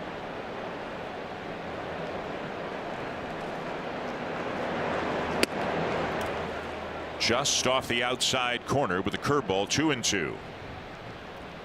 It's a good spot for it. It's just a good take by Young. It's a great spot, but boy, can you ever read the body language of Dylan Cease? Yeah. There's nothing he wants more than to pitch deep into the game. He's told you that. He's told me that. He's told everybody who will listen. Everybody who asks him about it. He wants to be that guy, that horse, that guy who can leave with a lead and not ask too much of the bullpen. And that's ball 4. He was out in front 0-2. He thought that was a strike, but it did look like it was outside, and that's the 5th walk of the ball game. And that's just the frustration coming out right here. Watch the reaction from Cease. He wants that pitch so badly, even though it's definitely a ball, but it's because of what's transpired here today in this game where he's just struggling to throw strikes. Corey Seager fouls it back. Seager a walk and a strikeout. Consistency is the word that is used so often, and not just year to year. You know, Dylan talked about top 5 Cy Young to a 4.5 ERA, another top 5 Cy Young to a 4.5 ERA, but now he's still fighting for that consistency start to start within a season. Good changeup. Ooh, that might be the best one he's thrown today. 0-2. This is the pitch that's been a difference maker for him this year against left-handed batters, mixing in another weapon to go with the 4-seamer and the slider, using it a lot more this season. 0-2, and it's upstairs.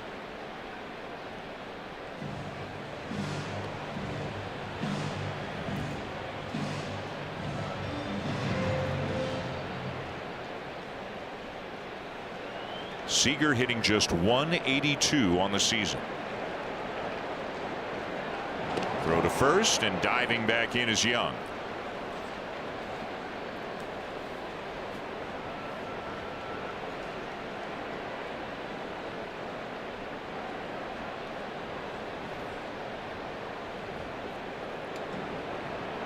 Not going. Ball 2. He has gotten to 2 strikes a lot, and he has put away a lot of them, but I think only once has he finished the at-bat in 3 pitches once he got to 0-2, and now at 94 pitches, Pete Walker is making a phone call down to the bullpen. Swing and a miss. He gets Seager for his 10th strikeout of the afternoon. It's his 5th double-digit strikeout game this year and the 30th such game of his career. Back-to-back at-bats by Seager, where Dylan Cease has gone upstairs with the 4-seamer. Big swing and miss. He has struck out 2 in each inning today. 10 through 4 2/3. Here's Nimmo.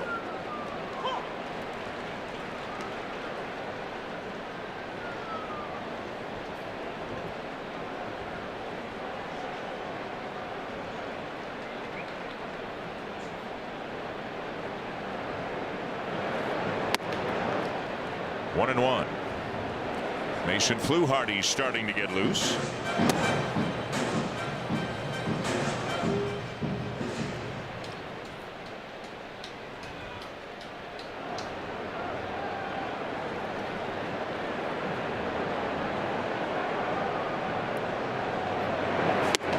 Sails it high. Ball 2.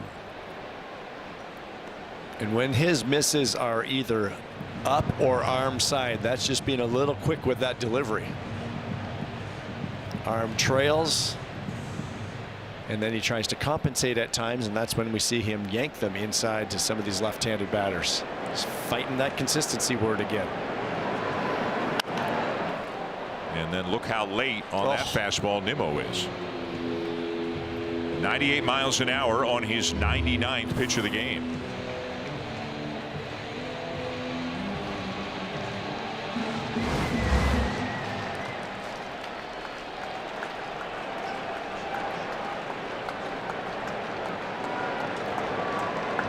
The 2-2. And that's fouled off. A foul ball off the bat of Nimmo. That was a bit of an emergency hack also. Look at umpire got it right off the knee. Shin. Ooh.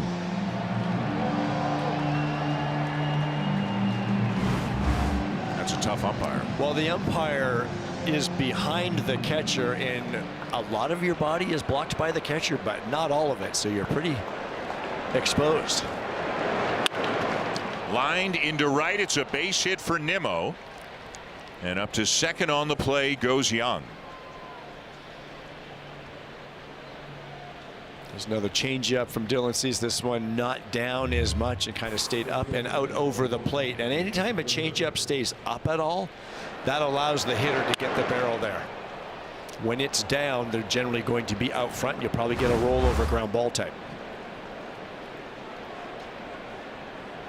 So first and second, 2 down, and here's Jake Burger.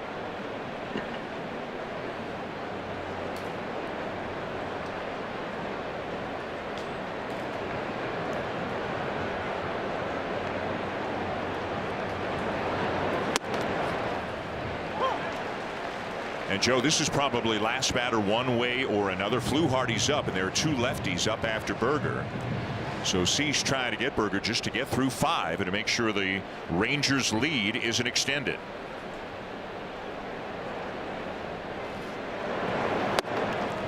Upstairs, 1 ball and 1 strike. He used 110 pitches to get through 5 2/3 against the Astros last time out.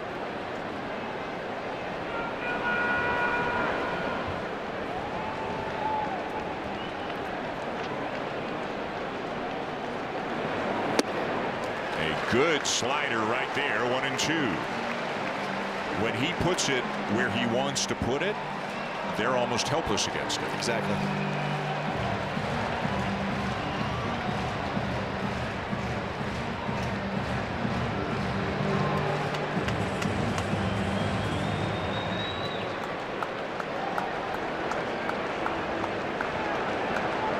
Ahead 1 and 2.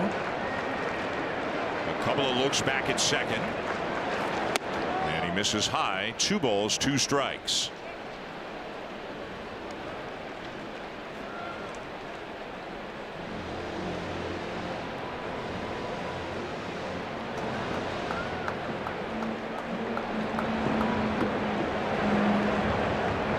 That's second Young at first Nimmo. And the 2-2 pitch to Berger. Did he go? He did not. And now it's full.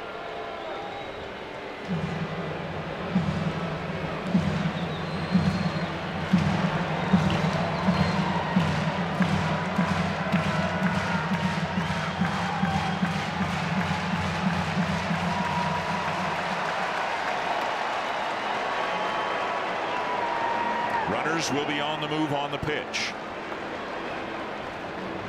And here it comes. And it's lined into left, a base hit. And a run will come in to score. Young is in. Nimmo stops at second. Berger with an RBI single. 2-0 Rangers.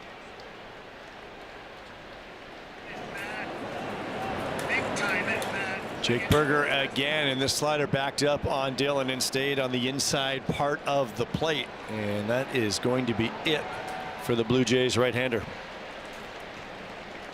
So undoubtedly, when Dylan Cease speaks after the game, it'll be with a lot of frustration about the way this one went. At times overpowering, struck out 10, but unable to get through 5 here today, and leaving with the Blue Jays trailing 2-0.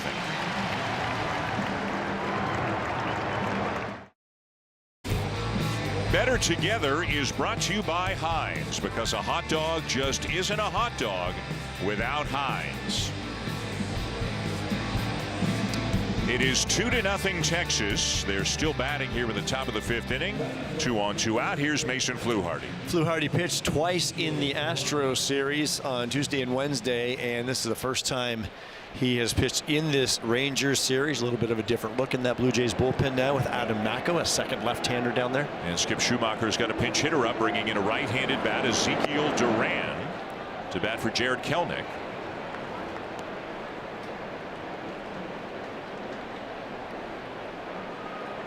Brandon Nimmo's the runner out at second. Jake Berger, who just had an RBI single, he's driven in both runs today for the Rangers. 2 days off for Mason Fluharty seems like an eternity with how often he's been used. I think he might be one of the happier guys to see that second lefty back in the big leagues in Adam Macko.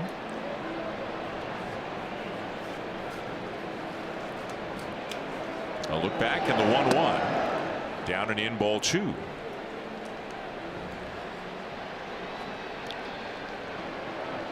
You can see C shaking his head there as he sits in the dugout. Again, 10 strikeouts. That's great. 5 walks. The pitch is getting up there, unable to get through 5. 3-1. Challenge coming from Kurt. Pitch is called the ball. The catcher is challenging.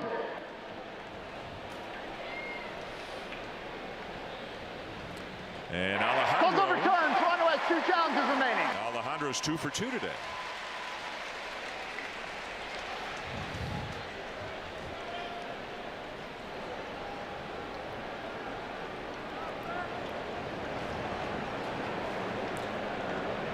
And the pitch. Tapped foul.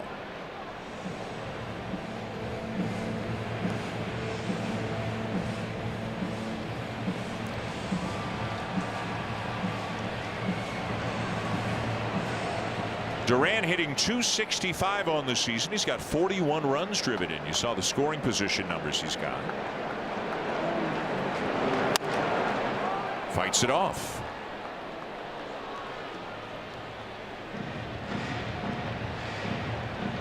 Fluharty's tried a few of his changeups in this at-bat against the right-handed hitting Duran.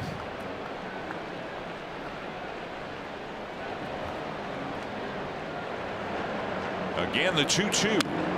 And another foul off.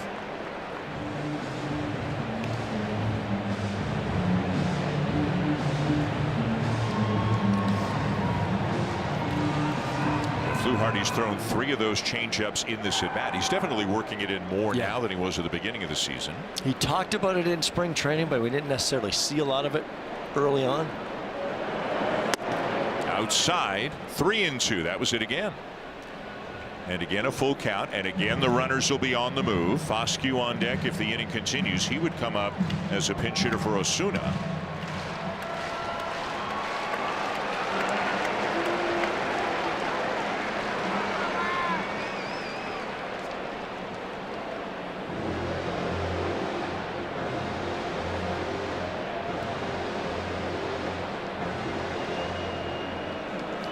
Nimmo out at second, Berger at first. Both will be running. And here's the 3-2, and it's way down and in, ball 4, and the bases are loaded.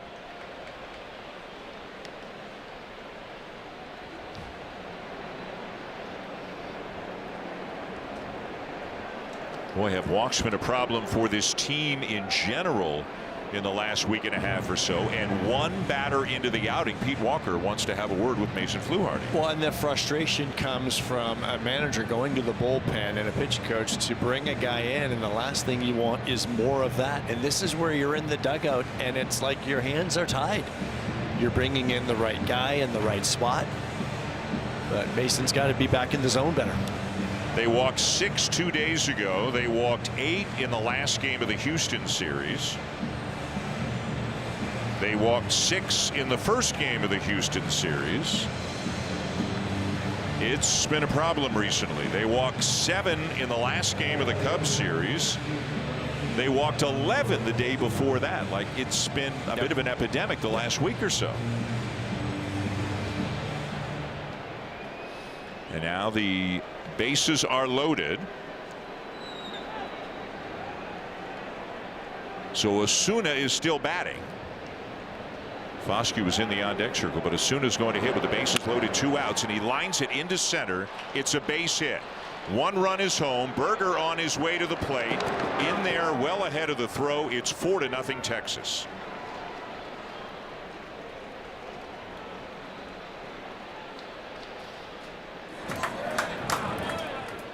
First pitch from Fluharty was that sweeper out over the plate. And Osuna in a lefty-lefty matchup, maybe looking for the breaking pitch, gets it toward the end of the bat,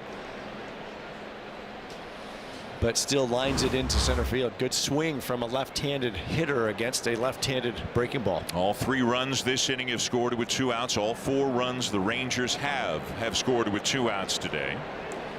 And this big crowd on this beautiful Saturday has gone very silent here in the top of the 5th inning. The batter is Elias Diaz. Diaz has struck out and flied out. He'll take a strike.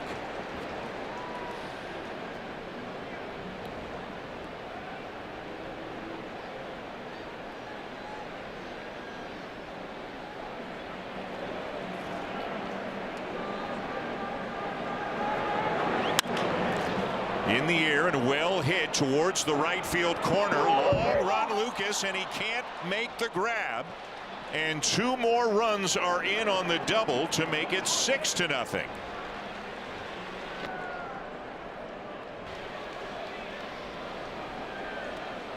Well, this ball was struck well by Diaz, high and deep into that right field corner.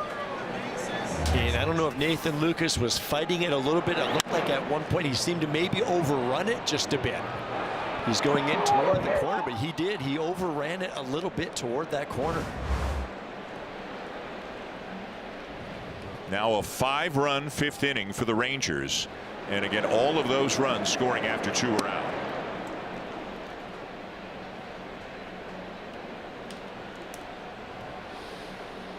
Number 9 hitter Nicky Lopez is 1 for 2.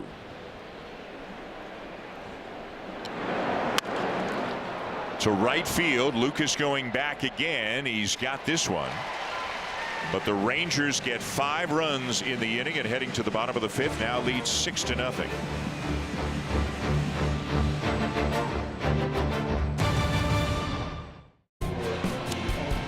Fans get closer to Blue Jays history than ever before with hands-on history tours. Now at Rogers Center, you can hold a number of authenticated game-used artifacts in your hands. Visit BlueJays.com/tours for tickets. Bottom of the 5th inning, and the Blue Jays are up against it again. They trailed 6-0 on Thursday night, lost 6-5. Trailed 5-0 last night, lost 5-4.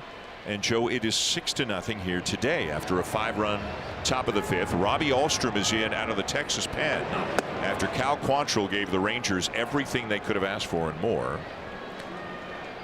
Duran remains in the game in left field. And Ernie Clement, who's got a base hit in his 1 at bat, will lead off the bottom of the 5th. Ahlstrom faced 3 batters last night, retiring just one of them, and both runners that were on base came around to score, so he had 2 runs charged against him in just a third of an inning. He will follow up Cal Quantrill today, and Cal was fantastic. Really good use of his fastballs, his four-seamer, sinker, and cutter. Maybe a little extra motivation too for Cal pitching here at the Rogers Center. Local boy, and he certainly had the velocity up. The fastballs were dominating Blue Jays hitters today. Dad's got to be proud. We showed the ball earlier. Down the right field line, it's hit pretty well, and it's fair. Off the wall, and Clement is into second with a leadoff double.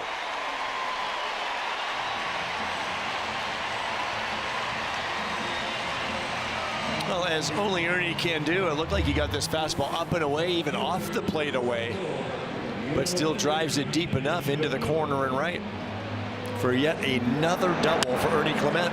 Number 21 gives him sole possession of top spot in the American League. One ahead of Tyler Soderstrom and Brandon Nimmo of the Texas Rangers. Well, got to start somewhere. Clement is at second. Here's Pinango. First day back in the big leagues, with Jesus Sanchez going on the IL, and he pummels it to right field, and it's gone.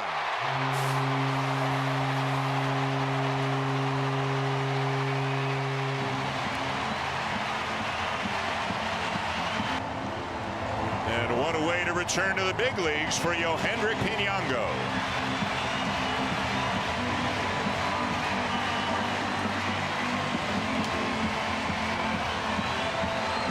Yohendrick Pinango looked like he went up to bat with a game plan, and that game plan was to come out of his shoes.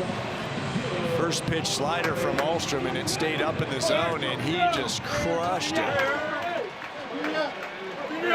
Lefty-lefty matchup. He has had his issues against left-handers in his time here in the big leagues. And now Andres Jimenez trying to bunt his way aboard, and he's done it.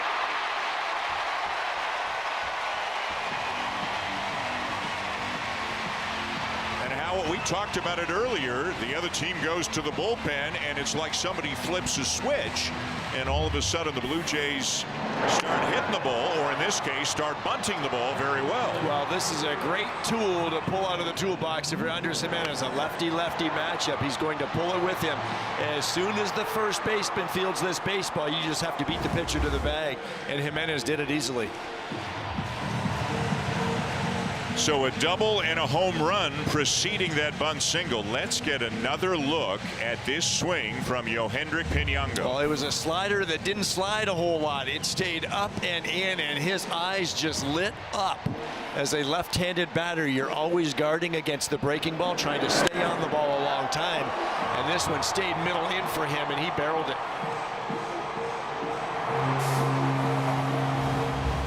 His 5th of the season. So a little noise here in the bottom of the 5th inning. Still some work to be done, but a good start here this bottom 5. They've got a man on, still nobody out. And if you're a left-handed hitter against Ahlstrom, going back to our starters relievers thing, he throws a lot of sliders to lefties. He may have gone up looking for the pitch, and he got a hanger. Here's another left-handed batter in Nathan Lucas. So you can understand why Skip Schumacher went to the lefty Ahlstrom, knowing Pinango, Jimenez, Lucas were all coming up. John Schneider does have righties on the bench, but has not deployed any of them yet. So far, it's working out pretty well, leaving the lefties in.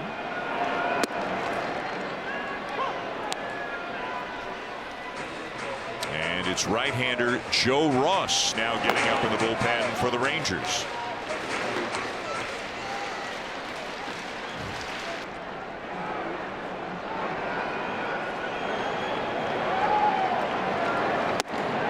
Taken high, ball 2.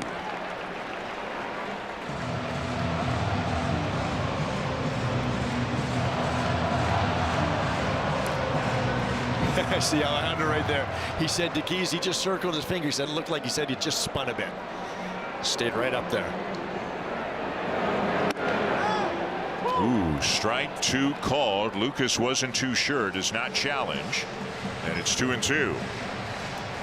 Smart move by Keys, though, going to Pinango. a fellow left-handed hitter that a left-handed pitcher may pitch similarly.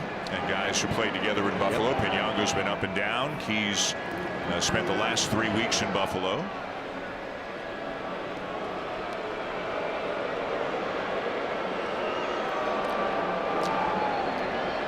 For a line drive hitter, which he is every now and again, man, he really gets a hold of him, doesn't he? The 2-2 to Lucas. And now full count. Pinyango's swing looked like he just let out all of the frustration from the entire Blue Jays dugout right there on that one swing. He just sold out.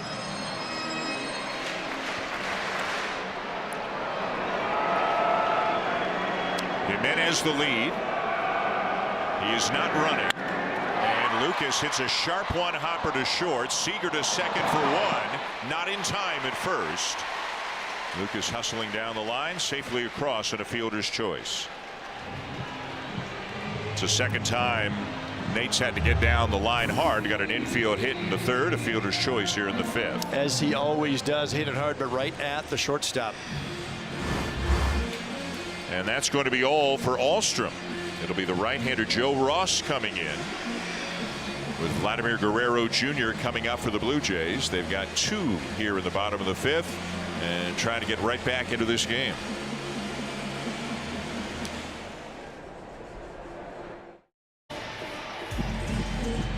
The NHL offseason is in full swing, and Hockey Central signing season has every move covered. Don't miss it, starting Wednesday at 11:30 a.m. Eastern Time, 8:30 Pacific on Sportsnet. Bottom of the fifth inning, 6-2 Texas. Third pitcher of the game for the Rangers, right-hander Joe Ross. Joe Ross pitching in his 5th game with his new team. The Texas Rangers made a few relief appearances for the Diamondbacks earlier this season after making their opening day roster. But this is another guy that can provide a little bit of length for Skip Schumacher as this game gets a little tighter. He was released by the Diamondbacks in May, signed with Texas, a little bit of AAA. As Joe mentioned, he's been up with them the last couple of weeks. Here's Guerrero, a strikeout and a ground out. Lucas is at first with a 1 out. 2 runs in on the Pinyango home run.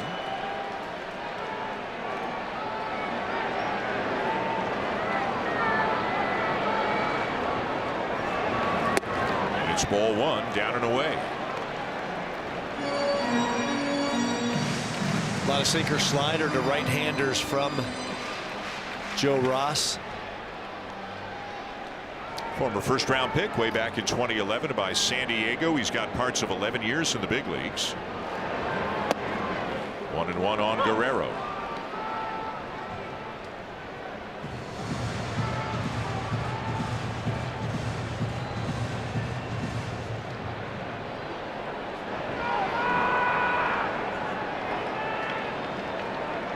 Lucas the lead.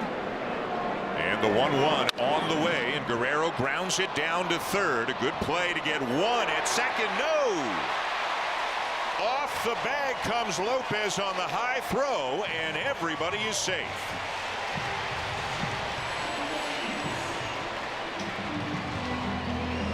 So it'll be a fielder's choice for Guerrero, and I would imagine an E5 on the high throw to allow Lucas to be safe at second.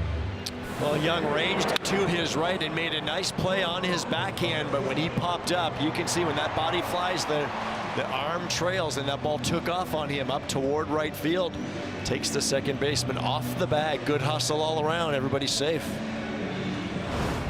And the Blue Jays take advantage. First and second, 1 out for Dalton Varsho, who is 0 for 2.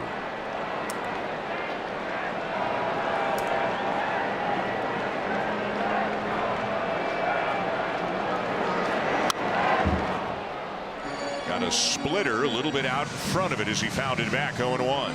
You could see it looked like Dalton was gearing up for a fastball just a little out front of that off-speed pitch from Ross. It was just far enough away from him.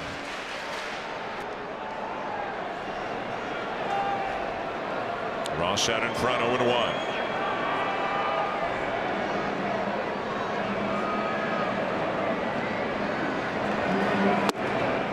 Swing and a miss. Now 0-2.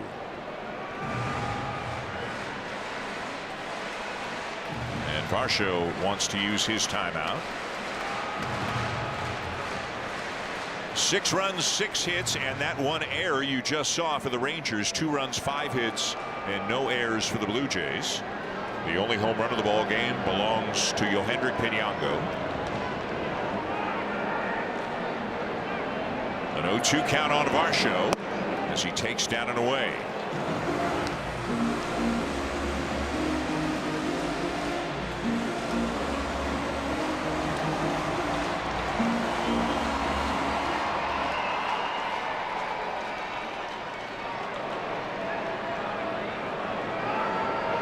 Now the 1-2 and a swing and a miss at a high fastball. 2 down.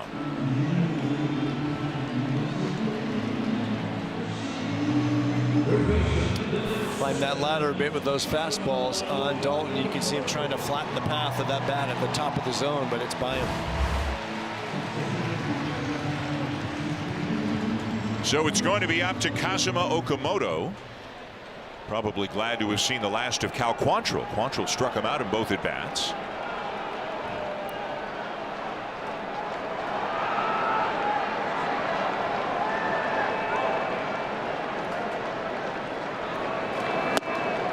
Fastball swung on and missed. 0-1. It's really interesting because everybody's got the numbers. Okamoto is demolishing fastballs this year, but today at least the game plan from Quantrill and on the first pitch from Ross has been to go right after him.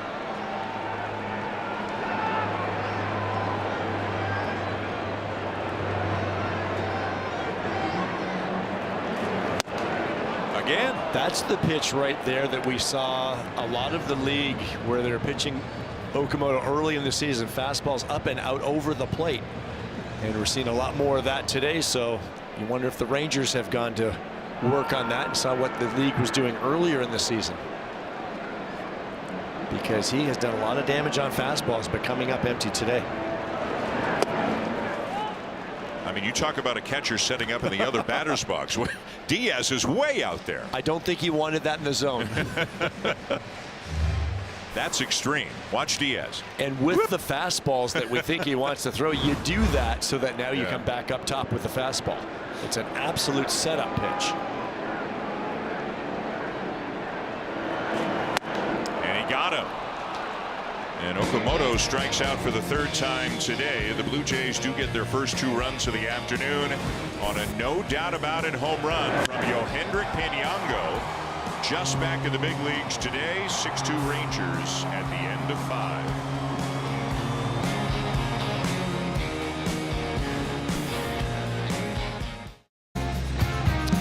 Well, back in the early 90s, the Blue Jays went back-to-back, and now the championship rings can be yours to wear on Saturday, July 18th.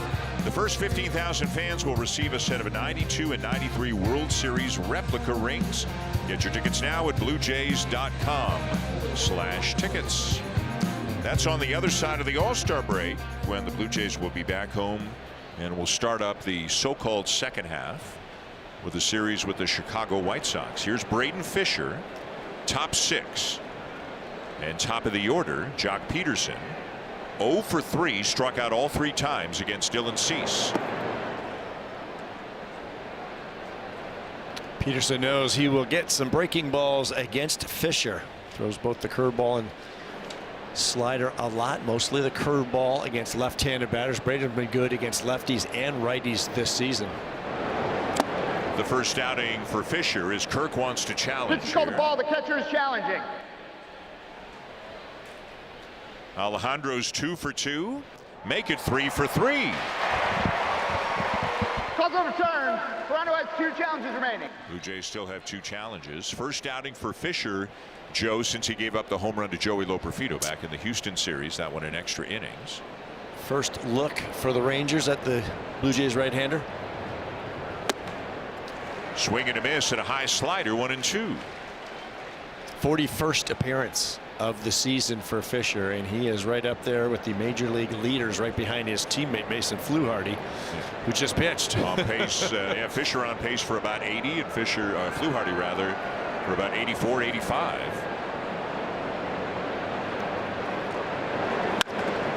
Ground ball to short. Jimenez, it was hit right at him, and he's got plenty of time. One down. Interesting that Braden just mixed in a fastball. Yeah. And we've had this conversation a lot together. We've had it with Braden, where he's been hurt sometimes going to the well too many times with his breaking pitches, just to mix in a fastball and then go back to it. I've always thought. And he feels if he executes, he's fine, and he just didn't execute. And that home run that you're referring to Bellinger. Josh Young hits a ground ball right at Kazuo Komodo. 2 down.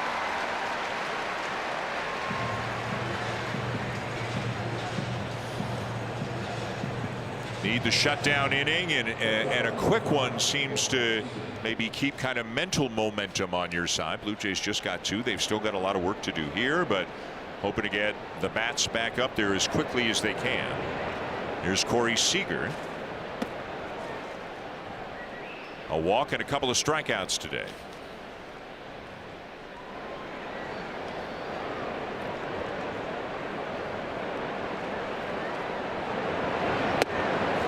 It was Ben Rice with the Yankees and then Joey Lupafita with the Astros, right when we had those conversations with him regarding attacking left-handed hitters. Mixing in the fastball every now and again. Right. Yeah. Down the left field line, but out of play. I think in the Houston game, I think Braden threw 21 pitches before he threw his first fastball, and the first fastball came after the Lopperfido home run. Heavy slider, heavy curveball, and generally a lot of success with those. Yep. Now the fastball in a 2-strike count. There it is again. It's just a different look. You get the hitter off of your breaking pitches, the sliders, and I'm sure one of the breaking pitches is coming now after that. And a fly ball hit to deep right. Lucas going back, turns, and it's gone. Seager got a 2-2 slider and hits it out for his 10th home run of the season. 7-2 Rangers. Well, it is such a dangerous place to play against left-handed hitters. It's not a bad pitch. I like the spot after the elevated fastball. Give credit to the hitter here, but there's so many left-handed hitters, call it the lefty rake zone, that if you don't get it down there, you almost want to try to bounce it and get the chase.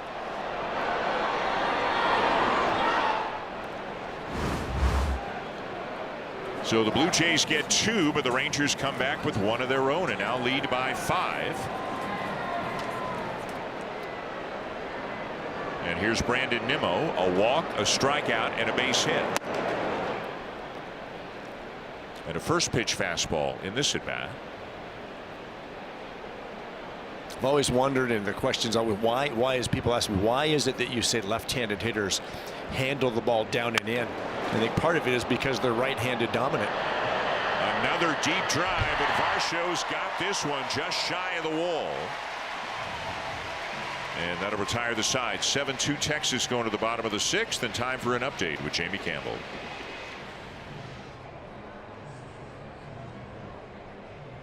Customer, it's Canada's winning inning.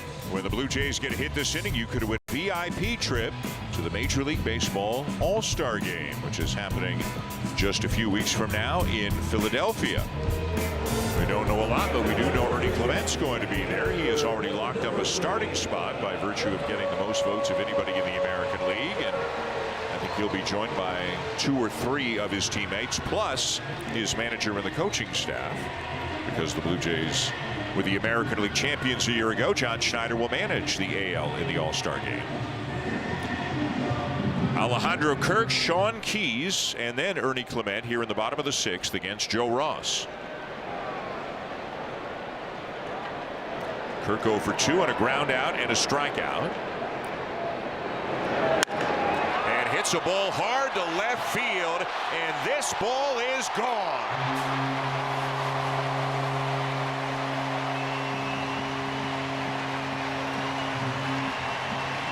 His first home run since coming off the IL. It is 7-3, and it's also career hit number 500 for Alejandro Kirk.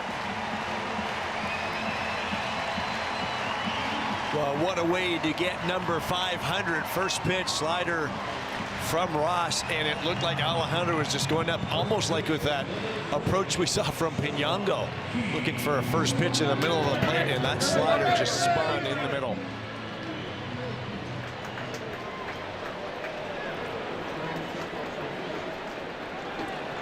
So it is 7-3. Here's Sean Keys, his third major league at bat. He has popped up and struck out. That's a good sign to see a good swing from a guy they need to be a good hitter, and he is a good hitter, but maybe just taking a little while to kind of get back in rhythm. Swing and a miss, and it's 1-1.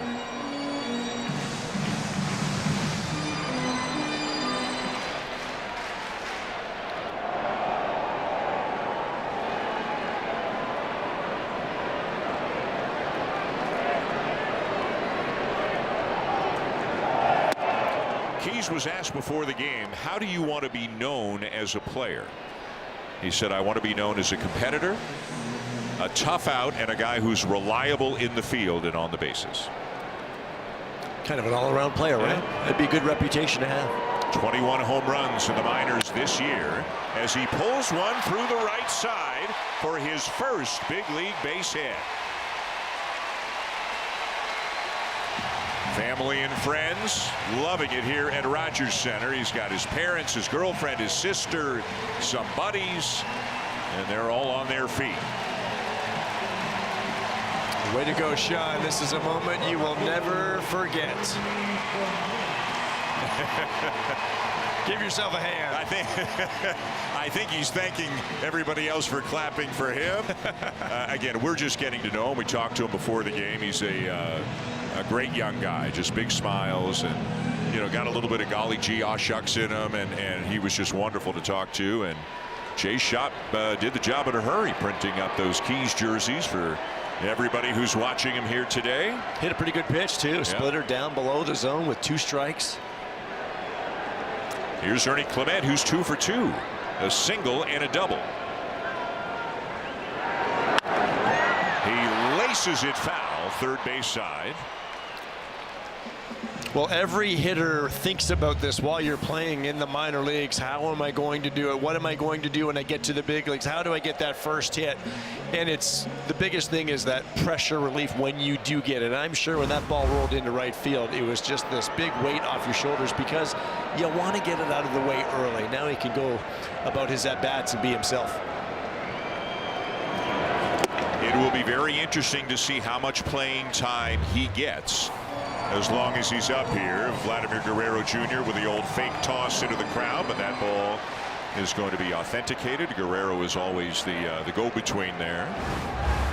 Davis Schneider was the counter move, demoted back down to Buffalo. And, as always, wishing a guy as popular as and likable as Davis Schneider the best, and hope he can get it going at AAA.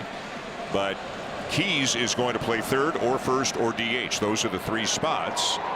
So you got Okamoto, Guerrero, Springer. Springer out of the lineup today. Will George play a little bit of outfield to get Keys in there? We'll see. But as we said before, the more Keys hits, the more John Schneider's going to find a way to write his name into the lineup. Yep, absolutely. It could be a tough righty on the mound. It could be just trying to get that left-handed bat. 3-1 on Clement. Challenge from Diaz. Pitch is called the ball. The catcher is challenging. And it's a strike. Call's overturned. Texas has 2 challenges remaining. Between these 2 teams, they're a combined 5 for 5 challenging today. They're nailing it. So now it's full. This is interesting. Do they start Keys? You're down 4, but you think Ernie's putting the ball in play. I don't think you can afford to do it down 4, though. Yeah. Pretty good arm behind the plate, Diaz as well.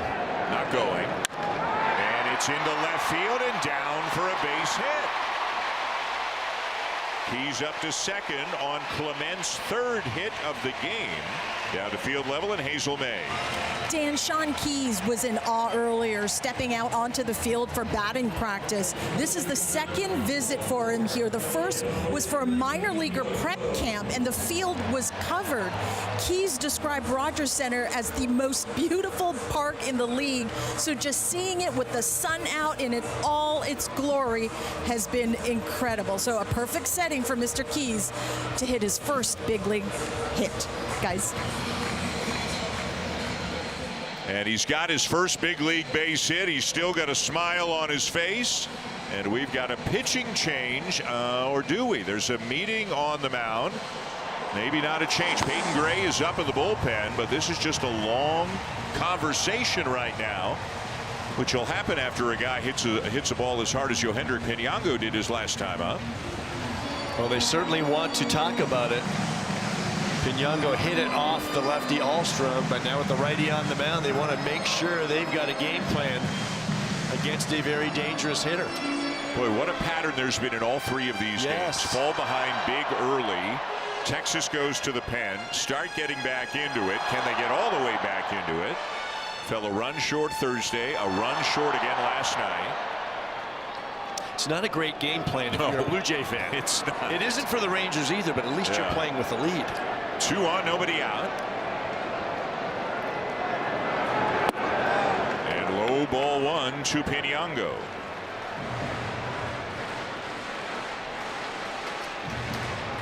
Was brought to Toronto, was on the taxi squad until they determined a couple of hours before game time that Jesus Sanchez would indeed have to go on the IL with the ankle injury. So Pinyango was activated. Pulls it down to first. Berger to Seager for 1, and back to the bag in time to turn 2. Well, that was a nicely turned double play. Jake Berger does a nice job around that first base bag for the Rangers. Hit hard right at him. All he has to do is give Seager a nice feed to get the double play. Keys moves on to third. With 2 down now. They've got 1 run on the Kirk homer, but we're hoping for a big inning. Let's see if Andres Jimenez can get a run home. Jimenez 1 for 2, had a bunt single off the lefty Alstrom his last time up. Young is in at third. Berger's a bit backed up at first. And it's outside, ball 1. The Blue Jays now out hitting the Rangers 8-7. But trailing 7-3, and walks have been a part of the problem. That has helped the Rangers score some of their runs. Swing and a miss over the top of a splitter. It doesn't have a ton of movement on it. It's just moving a little bit slower than the fastball. Looks more like a changeup, doesn't it?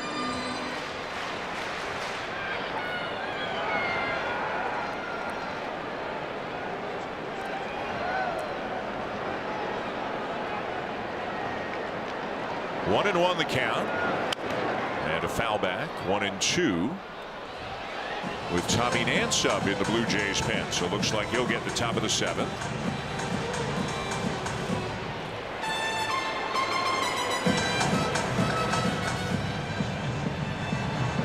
Braden Fisher worked the 6th, gave up the solo home run to Corey Seager. Keys can get a big lead at third. The third baseman Young is way over to short.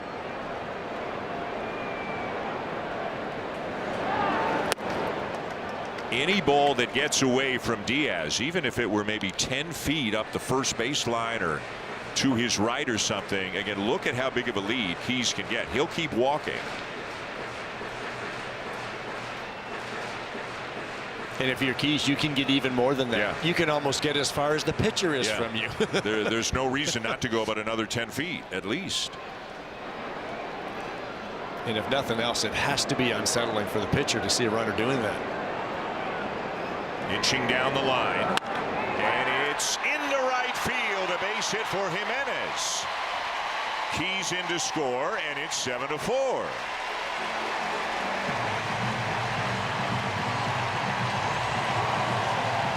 not only is it nice to get your big league hit if you're Sean Keys, but then coming around to score these high fives right here, that's also what he'll never forget. A lot of fun in that Blue Jays dugout as they're trying to mount the late comeback. And another pitching change. It'll be Peyton Gray coming in. The Blue Jays with 2 more runs and inching their way back into this one.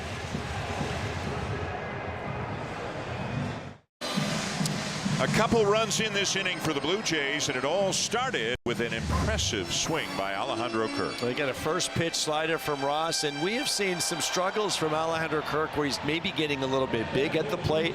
That slider stayed more in the middle where he could handle it, and he's not necessarily trying to pull that. He just catches a breaking pitch out front, and that's a nice way to do it. Hopefully Alejandro's got something going on.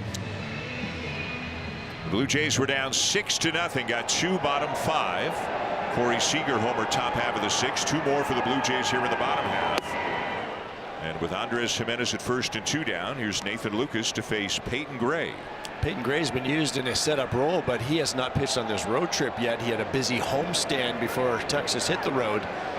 Getting a little bit of a breather. Hasn't pitched since Sunday. A lot of changeups from the right-hander. The top 2 relievers in the Texas pen, Jacob Junis and Jacob Latz, have each pitched each of the last 2 games. So either Skip Schumacher is going to use one or both 3 days in a row, or he's going to have to get very creative and do things he hasn't done yet to try to secure a victory. With still a long way to go in this one. And he got a great outing from Quantrill. 4 scoreless innings. Got everything he could have asked for from Quantrill, who again has not been a starter this year. He's been in the bullpen, but are Junis and Latz available? He's got 10 outs to get still. Lucas lines the ball to right, and that's a base hit. Up to second goes Jimenez.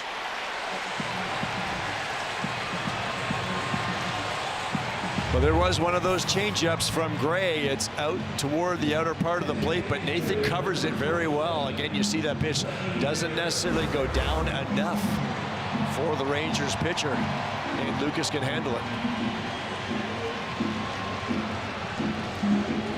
So now it's Vladimir Guerrero Jr.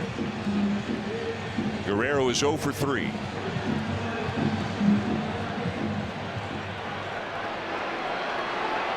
A couple of singles and a couple of RBIs last night. He represents the tying run here.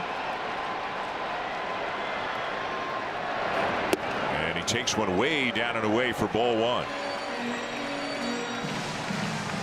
So 3 pitches for Guerrero to think about against Gray. A 4-seam fastball, the changeup, and then he just saw the slider.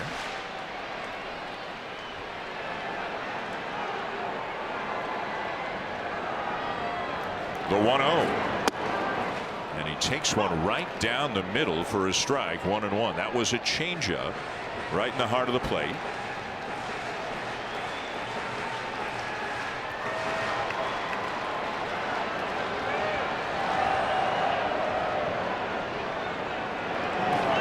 Outside, ball 2. So now he's seen all 3 pitches. Slider, changeup, fastball.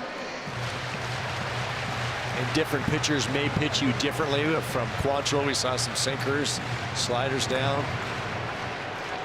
You would think Gray would go more to the slider. Vladdy's had trouble with spin.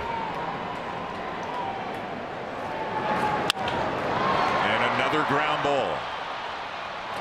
And the tough day continues for Guerrero. Now 0 for 4. The Blue Jays will get 2 runs, but still trail 7-4 at the end of 6.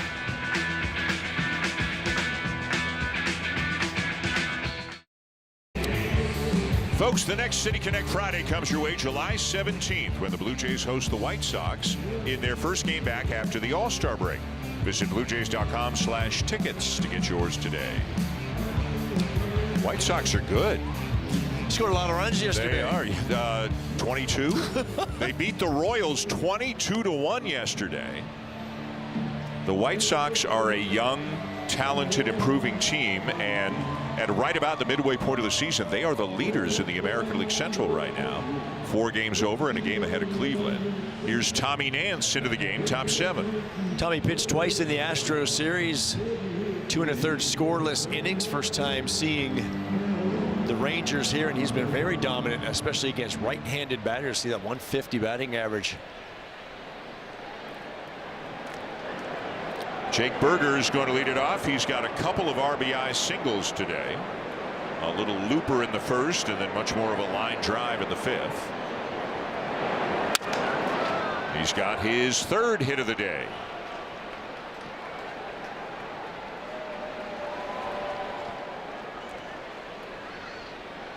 Well, this is a shot that unfortunately we have seen more than anybody would like, really. It's been another frustrating day today for Guerrero. He's the DH. That's why he's in the dugout. He is 0 for 4 today.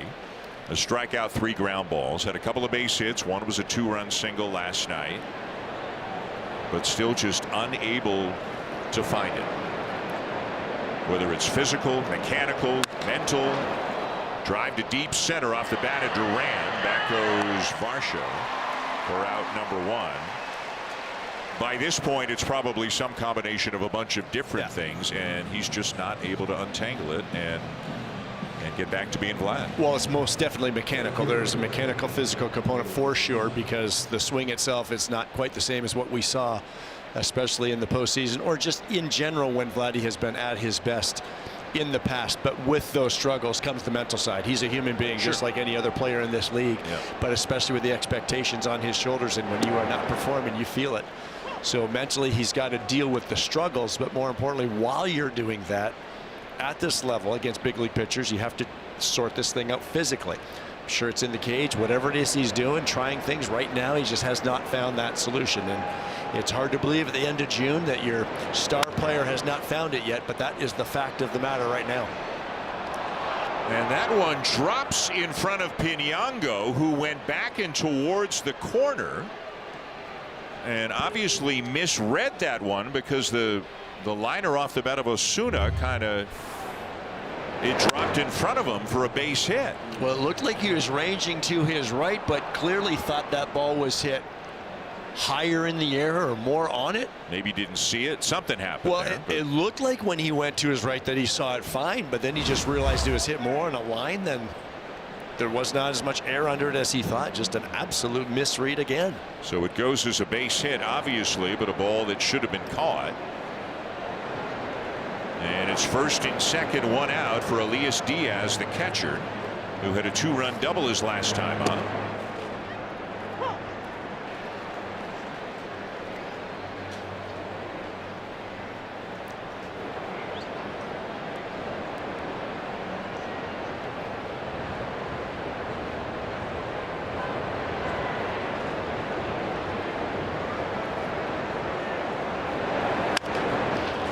This one high in the air down the right field line.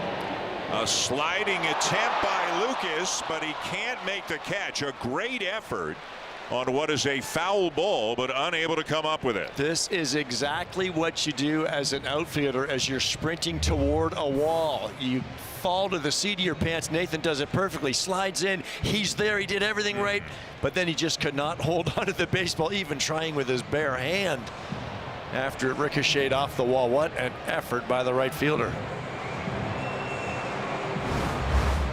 And by going in like that, sliding, it allows you to continue full speed toward the baseball. We've seen other right fielders at times stay on their feet and you slow up. You can't gain as much ground. You protect yourself a little bit when you do that too. But he gave himself every opportunity to catch the baseball, did everything perfectly, just couldn't come up with it. 0-2 the count on Diaz. The slider, and Kirk is challenging. Pitch called the ball. The catcher is challenging. He's 3 for 3 doing it today, but not this time. Call's confirmed. Toronto has 1 challenge remaining. Blue Jays with 1 left.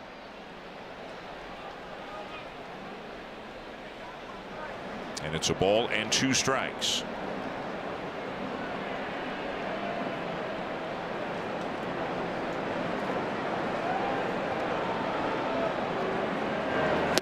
Swing and a miss. Nasty movement on that slider to get him. 2 down. Catch every pitch with Canada's most reliable 5G Plus network and best 5G Plus network. Rogers, we got you. So it's 7-4 Texas, 2 on, 2 out, top 7.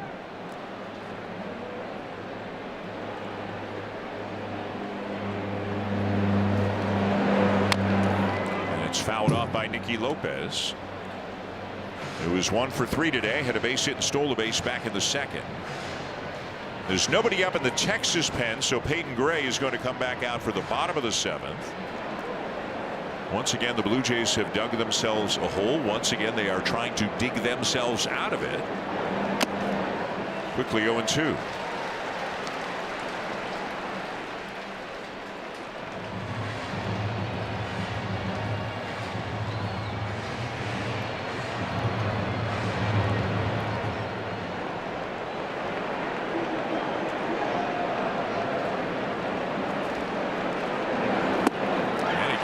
Curveball and a good one, and a couple of big strikeouts to strand a couple of runners from Tommy Nance.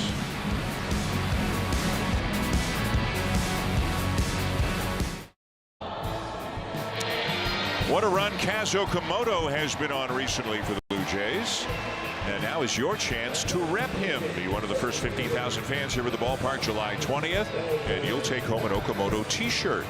It is the perfect way to celebrate the Blue Jays home run leader. Get your tickets now at bluejays.com/promotions. Okamoto on deck. Dalton Varsho to lead off the bottom of the 7th. They are down by 3. Peyton Gray back on the mound, and he comes in low for ball 1. 2 in the 5th, 2 in the 6th, but still down by 3 here, bottom 7.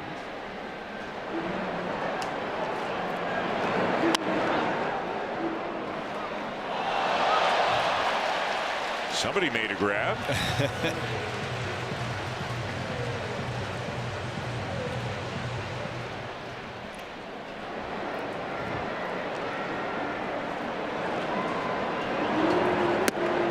Chase one down and away. Good change up there, and it's 1-2. See that movement running away from left-handed hitter. Piñango's got a home run for the Blue Jays today. Alejandro Kirk has a home run. Sean Keys has his first major league hit.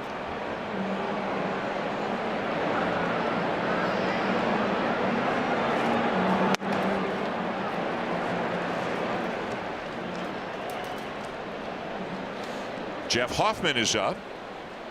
So the Blue Jays, after Dylan Cease, have used Mason Fluharty, Braden Fisher, Tommy Nance. Hoffman will be next. One thing we don't know is, well, we do know Lázaro Estrada is here with the team and on the taxi squad, and John Schneider said there's a reliever who's dealing with a little something, and if they have to make a move, Estrada would be activated. He was not. Swung on and missed. Varsho strikes out. We don't know who that reliever is or what he was dealing with, but they obviously did not make a move. So Estrada's still here, but somebody in the bullpen is dealing with something. Clearly not somebody that's pitching today, so take that for what it's worth, but we'll maybe be able to feel more of that through the course of this ball game. Tough day here for Kazuo Komodo. Over 3 strikeouts after hitting a home run in each of the first 2 games of the series.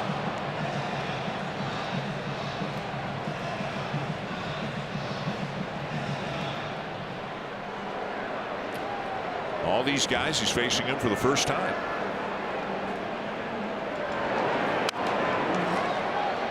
Their game plan is, we've talked about it, they are going right after him with fastballs today. And it's baffling because that's all we've talked about is how he's crushed fastballs. And he looks like he's been tardy on most of the fastballs today. Started with Quantrill early. Another one.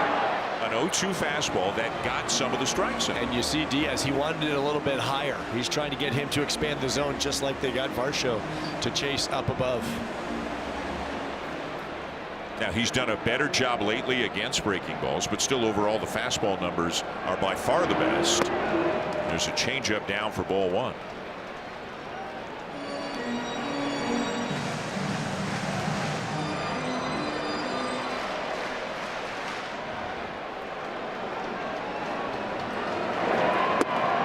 Another take on another change, 2-2.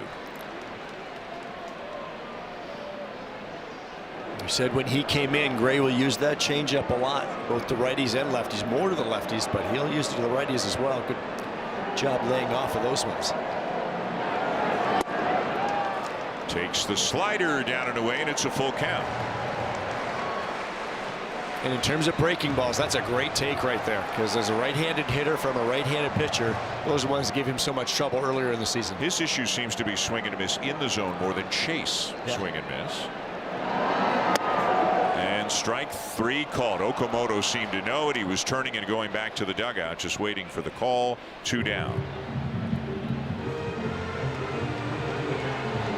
So 4 strikeouts today. It's really a splitter grip. Yeah, it looks like it's going away, and it just comes back enough to catch the edge. He's got a lot of movement arm side, but when you pull it there, you're not going to get as much of that movement. 2 down, and here's Kirk. And now Diaz. Pitch called the ball. The catcher is challenging. Is challenging again. And he's right. Calls overturned. Texas has 2 challenges remaining. Talked about it, I think 2 nights ago. The Texas catchers as a combo are about 65% challenging. That's a very good percentage.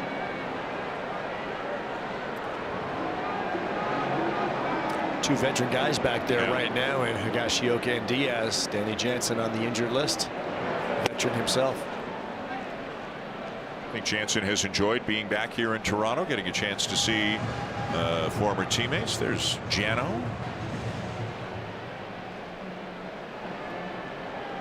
A Blue Jay for a long time, coming up through the minors and then a bunch of years in the big leagues as well. This is flared off the end of the bat, foul and out of play. Danny's put a very nice career together. Yep. Starting out as a Blue Jay, and now he's bounced around a little bit, signed a 2-year deal with the Rangers. 31 years old, a 16th round pick, who was in his 9th year in the big leagues.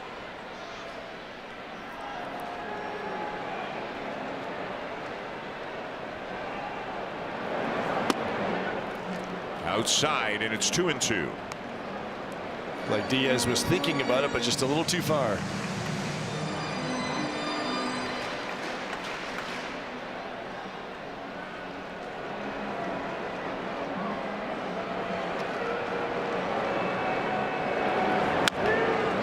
And a changeup fouled off by Kirk to stay alive.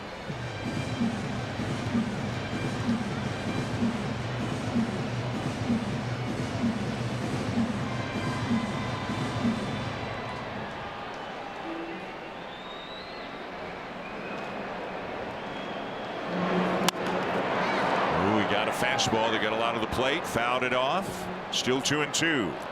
Well, Peyton Gray's not going to wow you with his stuff, but very effective the way he mixes his 3 pitches.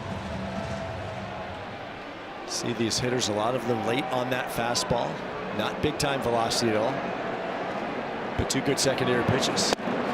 And he strikes out Kirk, and in fact he strikes out the side here in the bottom of the 7th.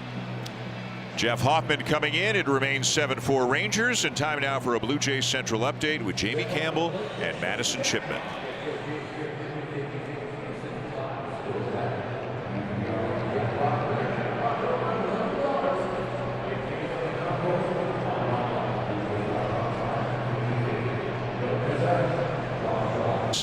That big 5-run 5th inning, and all 5 of those runs, all 5 of them scored after 2 were out. In fact, all 7 runs the Rangers have on the day, Joe, have scored when there were 2 outs in the inning. Just can't seal the deal. Jeff Hoffman is coming on to try to hold them right there, and he's been very good. His last 10 appearances, just 1 earned run over 9 2/3 innings. Continues to get a ton of swing and miss. He'll get the top of the order here in the 8th. Beginning with Jock Peterson, who's 0 for 4.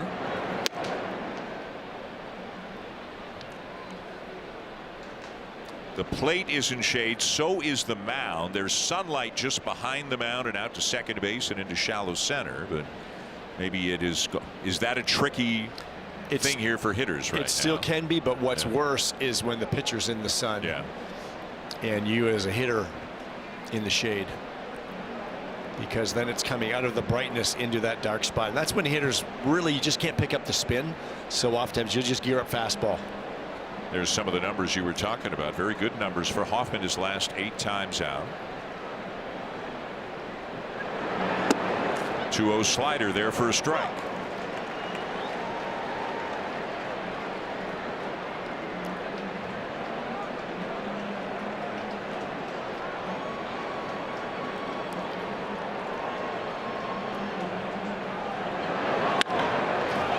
Line drive, right field. Back goes Lucas, and he's got it. Nathan Lucas has had a busy day. He's been running all over the place out there. I mean, aside from that one that kind of gave him a little trouble that he overran, and who knows, he just didn't pick it up. But this is always a tough one. A line drive off the bat of a left-hander. You certainly want to make sure you go back first. But he turns the right way and has plenty of room just in front of the fence.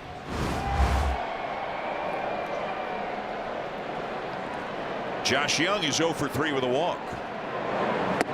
Swings over the top of a slider, 0-1. One more game coming tomorrow between these two teams. Shane Bieber will start for the Blue Jays, and Kumar Rocker is going to get the start for the Rangers.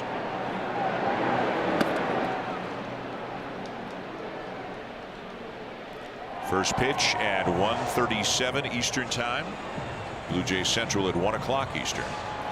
Then the New York Mets come to town for a 3-game series, including Canada Day.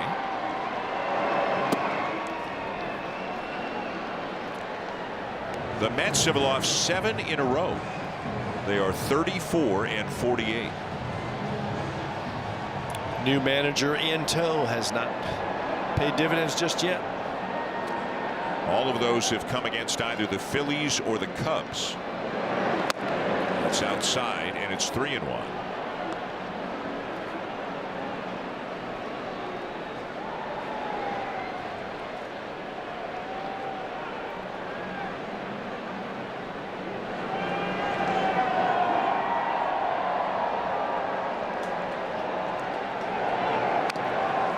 Staying with that slider, fouled off 3-2. Left-hander Tyler Alexander is now up in the bullpen for the Rangers. Again, seemingly without their top 2 guys, and Jacob Junis and Jacob Latz. And all 4 runs the Blue Jays have today are off the bullpen. 3 of the next 4 Blue Jays hitters left-handed. Keys, Pinongo, and Jimenez. Next innings, we'll see if John Schneider utilizes his bench. Yeah, he's got Straw, Urias, and Springer, not to mention a switch hitter in Valenzuela.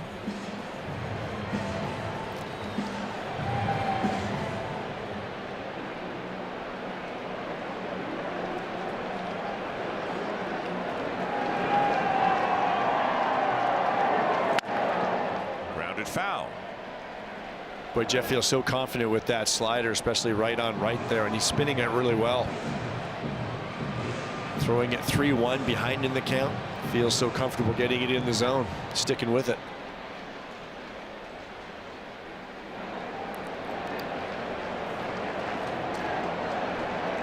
Again, the 3-2. And this time goes to the fastball, and Young sends it foul out of play. And that's a good fastball at 97, but you can tell why he is late. He's seeing all that slower spin.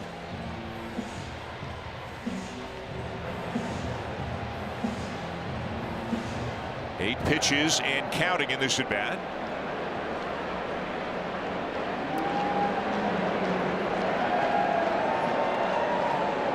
The 3-2 one more time. This one in the air to right center. Again, it's Lucas with a long run, and it'll split him and Varsho off the wall on the fly. And that's a quality at bat there for Josh Young. He's got himself a double. It really looked like Hoffman was showing that he wanted to get him out with the slider. He went back to the fastball, but then went back to back with that pitch. Young was late on the first one. He's able to square this one up. Pretty center cut in the middle of the plate. But he just missed getting this ball out of the ballpark high off the wall. So he's at second with 1 out, and now here's Corey Seager, who homered his last time up. He's also walked and struck out twice. gets a first pitch fastball and sends it out of play down the left field line.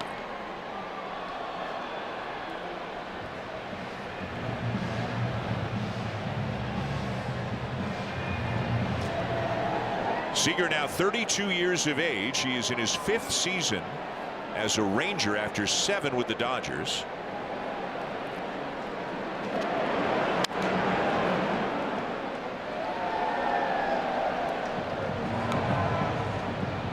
A career .284 hitter who is almost 100 points under that right now. And you know, you look at Seager and what he's going through. You look at Guerrero and what he's going through.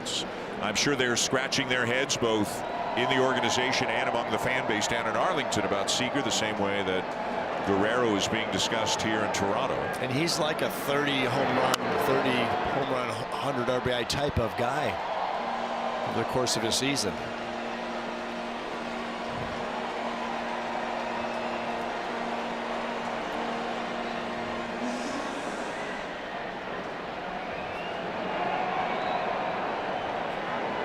Hoffman out in front 0-2, trying to put Seager away. And he does. Gets him to swing over the top of a good slider for out number 2.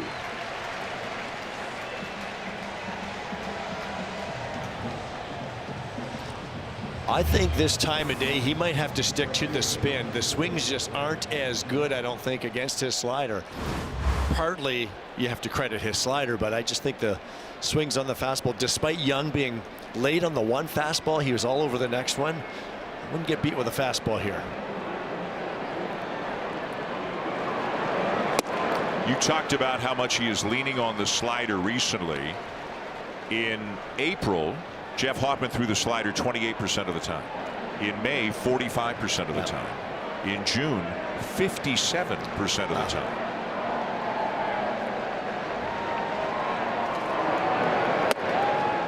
And 2. Good fastball there, but that's a huge change within the span of a couple of months. And I think it's just you build that confidence. If it's a pitch that you don't think hitters are getting great swings at, and you're having success with it, you stick with it. And it doesn't mean everyone's going to be perfect. A bouncer to short. Jimenez on to first in time. And it's a scoreless top of the 8th for Jeff Hoffman.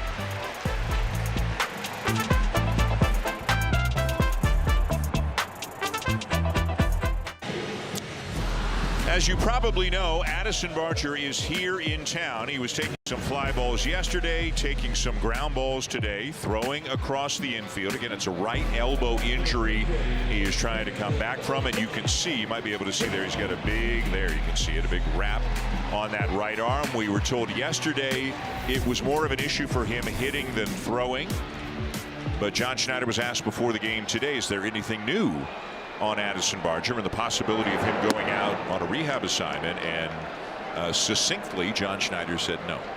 And no news is seemingly not good news. It's been a while already, and again, everybody hoping Barger can get out on rehab, but that has not started just yet. Sean Keys with Peyton Gray back on the mound, at least for now. Keys will stay. There is a pocket of 3 consecutive lefties coming soon in Pinango, Jimenez, and Lucas, and a lefty in Alexander ready if needed in the bullpen for Texas. Swing and a miss under a fastball. 1-2 on Keys, who was 1 for 3 today in his major league debut. There's that fastball from Gray, and it again 92, but boy, does it ever look like it's playing up. Luis Urias with a bat in hand. Springer and Straw on the bench as well. As Keys lifts one to shallow right center. It'll be Osuna, the center fielder, to make the play for the first out. I think Sean feels like he just missed that pitch. It was a little bit up in the zone, but could not quite square it up.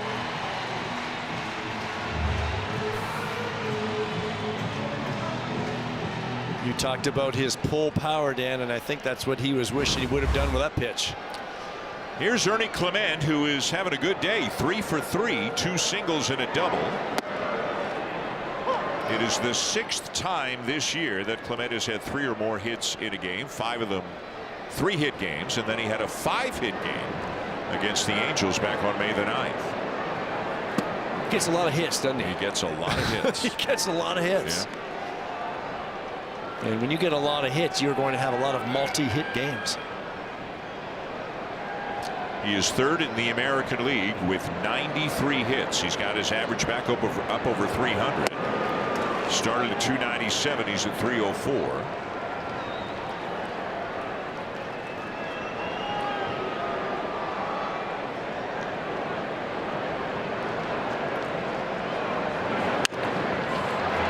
Grounder down to third here, scooped up by Young, and Clement retired for the first time today. Tyler Rogers is now up in the Blue Jays bullpen. Left fielder number 24. So from Cease to Fluharty to Fisher to Nance to Hoffman, and evidently now to Rogers for the top of the 9th. 2 down, and here's Pinyango. And Gray's going to stay. Got a 3-run lead, 2 outs, nobody on. Pinyango 1 for 3, hit a 2-run home run in the 5th.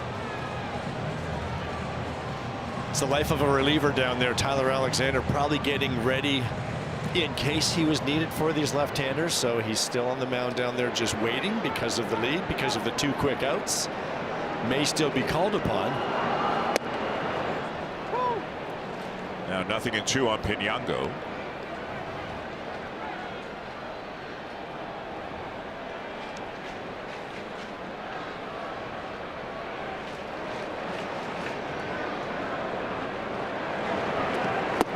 Got him. Struck him out on 3 pitches. Peyton Gray has gotten 7 important outs for the Rangers today, and they still lead the Blue Jays 7-4.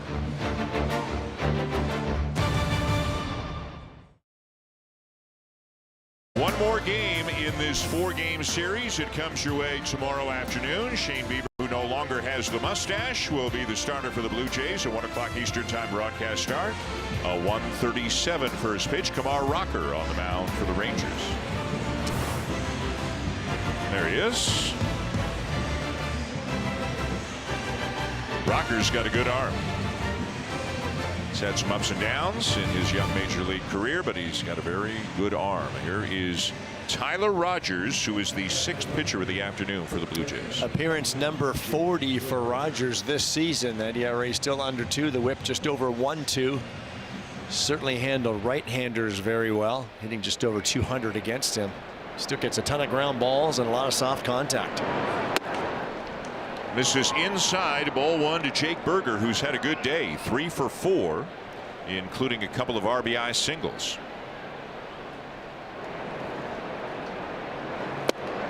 1-1.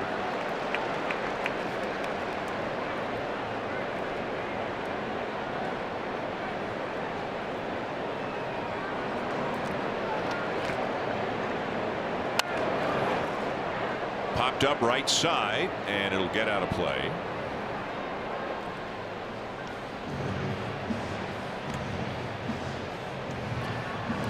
A tough day at the office for Guerrero. 0 for 4. He is due up 3rd in the bottom of the 9th.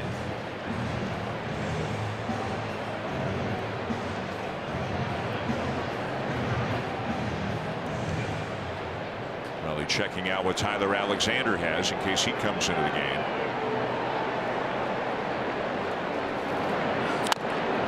Meanwhile, in Boston, and the Blue Jays just saw the Red Sox, and so everybody following this team knows that that team is not having a good year. But the Red Sox are hosting the Yankees for a 4-game series, and Boston beat the Yankees again today for the 3rd day in a row. They have held the Yankees to just 5 runs in 3 games. Funny sport, this baseball. I was just going to say, this crazy baseball season, there will be lots of ups, lots of downs, and that's why after the full 162, the cream rises. That's a foul ball, still 2-2.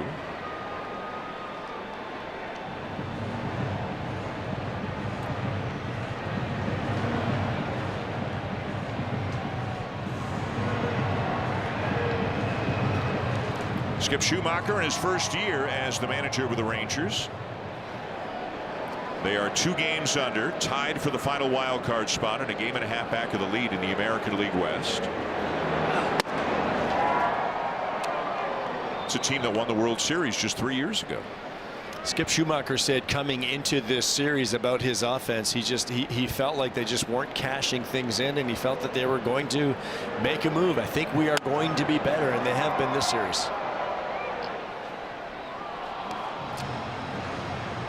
They've scored 18 runs in the 3 games.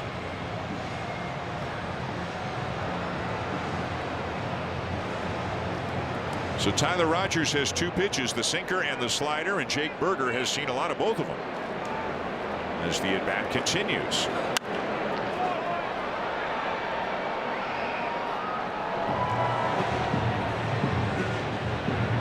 It feels like recently for Rogers we've seen fewer quick outs and more foul balls, more longer at bats like this.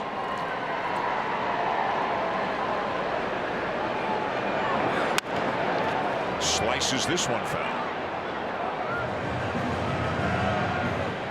And that's the thing with Rogers, there's going to be contact. He's not going to strike a lot of people out. He's not going to get much swing and miss. It's the deception of the delivery. It's the funky movement. Hard for hitters to square things up. But if they're not putting them in play, they're going to get a lot of foul balls.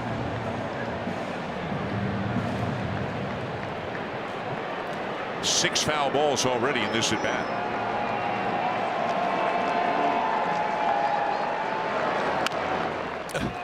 And it may not seem like much, but they're down by 3, and say Rogers has to throw 26 pitches in this inning or something, he might be compromised tomorrow. Right. There's a negative domino effect to the starter doesn't get deep enough, and then whether it's walks or foul balls, the relievers have to throw too many pitches. They're already concerned about the workload of all these guys. He finally gets him on the 11th pitch.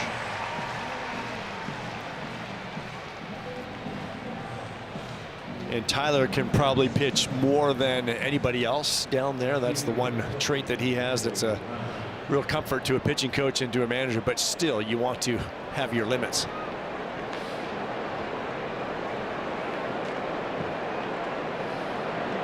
One down, and here is Ezekiel Duran.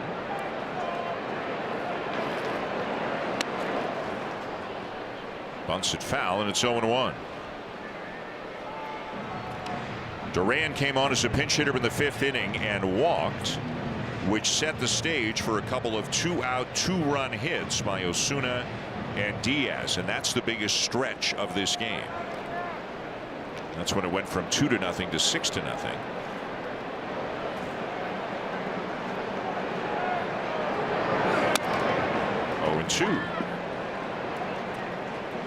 Scheduled for the Blue Jays in the bottom of the 9th, Jimenez, Lucas, and Guerrero.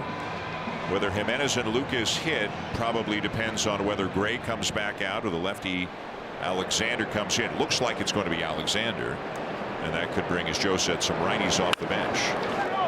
Up the middle, a base hit for Duran.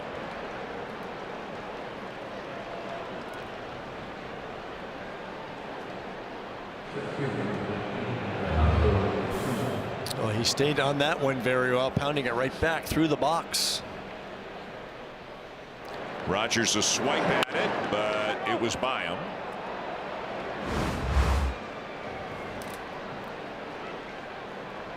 So now Osuna.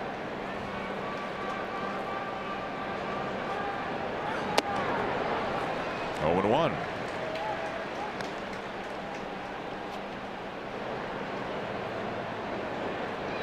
Despite that delivery, Rogers does a pretty decent job at controlling the running game. Oh. Are the Rangers challenging possible catcher's interference?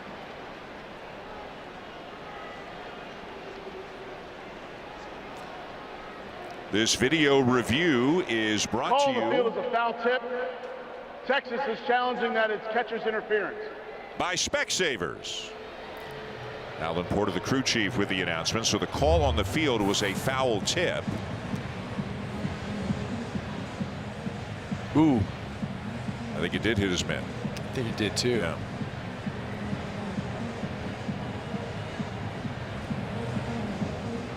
Yeah. Yeah, it did. Yeah. You know, as a hitter, you know right away, and you can see Osuna turn around immediately.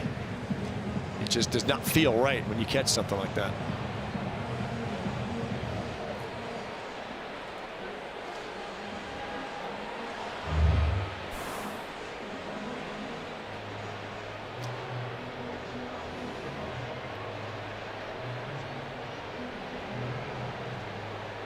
Remember, the Blue Jays had one of these in the Houston series when Brandon Valenzuela was catching. He came in the 9th inning. Yeah, that's a big play. Yeah, the Astros got 2 runs, tied it, and eventually beat the Blue Jays in extra innings. That was an important call in that game. I don't remember seeing Kirk have this. Valenzuela's had it a couple of times, but maybe he has, but I don't remember it. And I think we're seeing it more and more in the game now, just because catchers are trying to get as close as they can to get out there and catch that pitch out front to try to get the calls and steal strikes.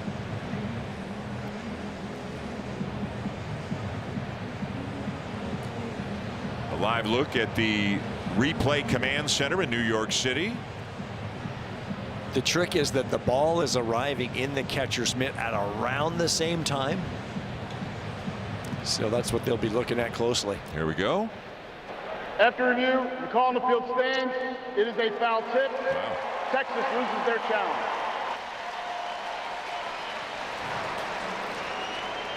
We both didn't see what we thought we saw. Yeah. Or it wasn't clear and convincing. And that's fair. Yeah. That's tough to pick up. So it's 0-1. Runner goes. And the pitch fouled back, 0-2.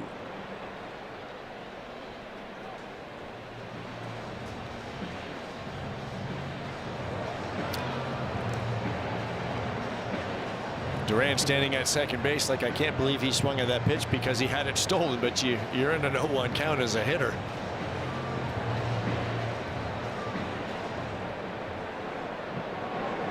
He might go again.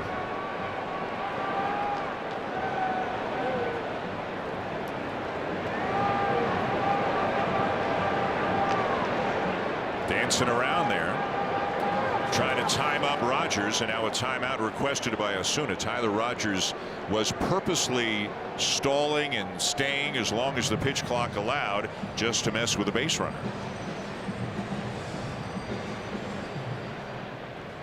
Do you pitch out?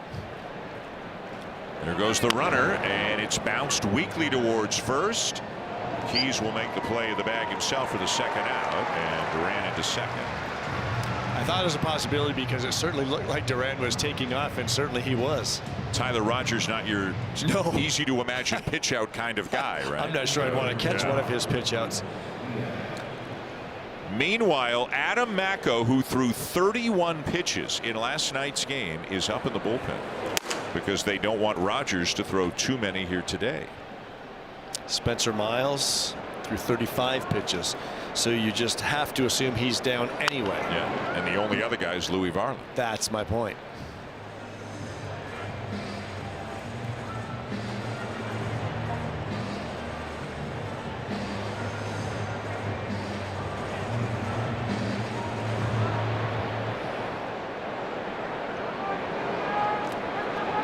All the right-handed bats know they may be called into action in the bottom of the 9th.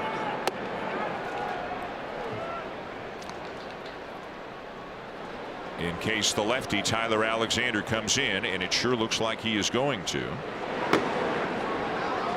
2 1/3 innings out of Peyton Gray. He's one of the stories of the game from the Rangers side.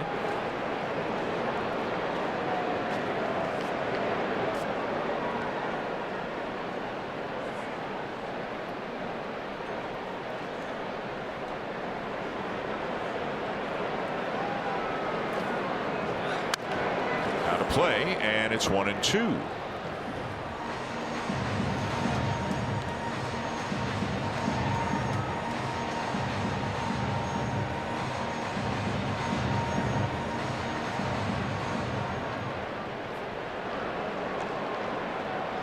Tough times right now for this team. They have lost 4 in a row, 1-4 on this homestand. A little tapper. Rogers, the underhand toss for the 3rd out. 7-4 Texas. The Blue Jays coming up in the bottom of the ninth, and the lefty Alexander is coming in.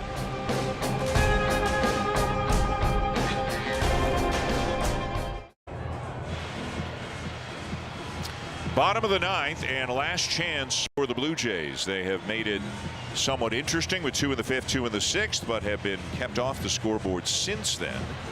And once again, they fall to a big early deficit, make a charge, unable to come back the last couple of nights. You can see Miles Straw and Luis Urias are both getting ready to hit because the lefty Tyler Alexander is on the mound. Tyler Alexander made his second start as an opener on Monday against Miami. He's pitched a scoreless inning twice in each of his opener outings. 33 games on this season now, 2.78 ERA.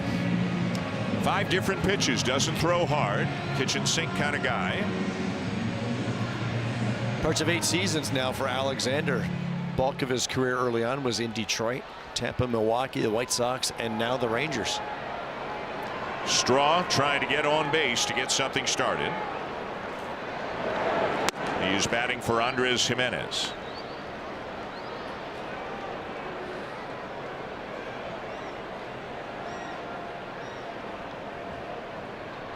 There's George Springer. So it looks like George is in play today. So Straw's going to hit for Jimenez. On deck is Urias to hit for Lucas. Guerrero is due up third. And then you've got a left-handed bat in Dalton Varsho. Look at Miles peeking to see where the third baseman is. Keep an eye on maybe a bunt for a base hit here. Third baseman's back. Nope. Didn't square, and he takes a strike, 2-1, but he was definitely peeking. Well, he knows they need base runners. That's the first of many that they need to get on to get things rolling. Now Young's walked in about 4 steps. And now it's probably a moot point, 2-2.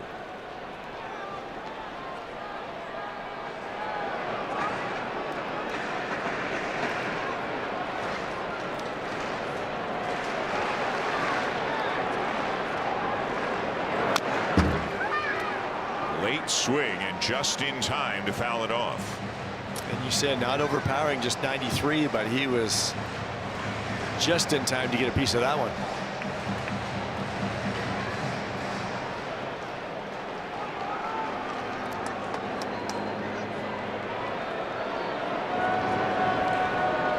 Again the 2-2, and again fouled off.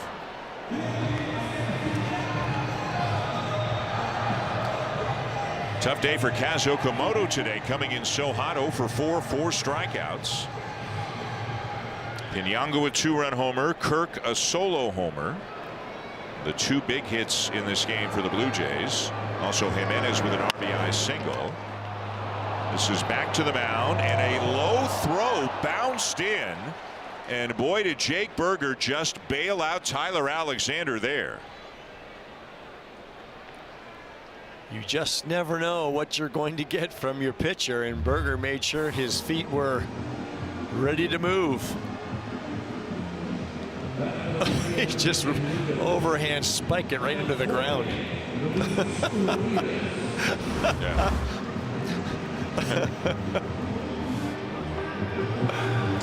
One down, and here's Urias to pinch hit for Lucas.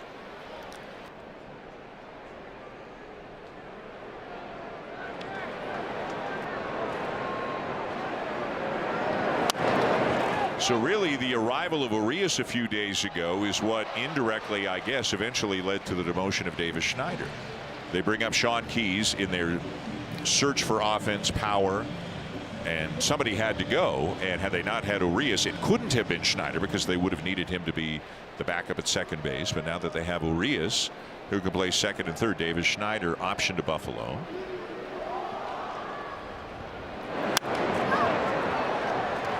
Popped up back of the plate. Elias Diaz back for a look, but it's in the seats.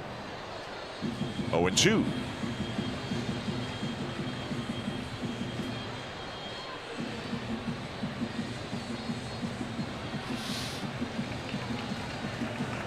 We'll see if Springer's in play.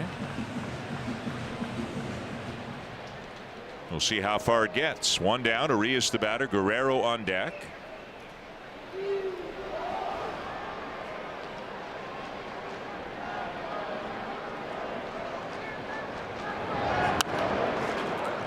Another foul back, and that's in our booth. Hey. Souvenir for Dan. And I got out of the way of it just in time. We never get a ball up here. That doesn't happen very often. Never. Look at this. I caught it on the fly. You believe me, don't you? Of course, we got 26 cameras here that can prove otherwise. Yeah, you can't lie. You know, you can tell when they're coming in here. It got marked up, didn't it? Yeah, it did. Where were you to? Where were you, the athlete? I thought it was right at you. How do you not make that catch? It was between us. The mark on the wall is right behind you. Yeah. Look at. I would say there's a mark back there. Yeah, right behind you. I would say it was about here. Wait a minute. I'm here. You have long arms too. You're a big rebounder, right? I could have reached it. I opted not to. It's probably a good choice. Play it off the wall, get it back into the infield. You don't want to break a finger. In the air to center. 2 down. And the Blue Jays are down to their final out. They are on the verge of a 5-game losing streak. A homestand we talked about at the beginning, playing teams who at the time were behind them in the standings, close but behind them. Big games against teams theoretically they could contend with for a wild card spot at the end of the year. They win the first game of the Houston series. And Joe and I never would have seen it coming to this degree to be 1-5 so far in this homestand. No. And not only the homestand, but after that Yankees series at home here a week and a half ago, 2 weeks ago, going on in that road trip, there were 25 games, I think it was, we counted before the All-Star break, and that's when they had to make their move. And they started it in Boston and Chicago. But yes, this homestand, things have gone sideways in a hurry.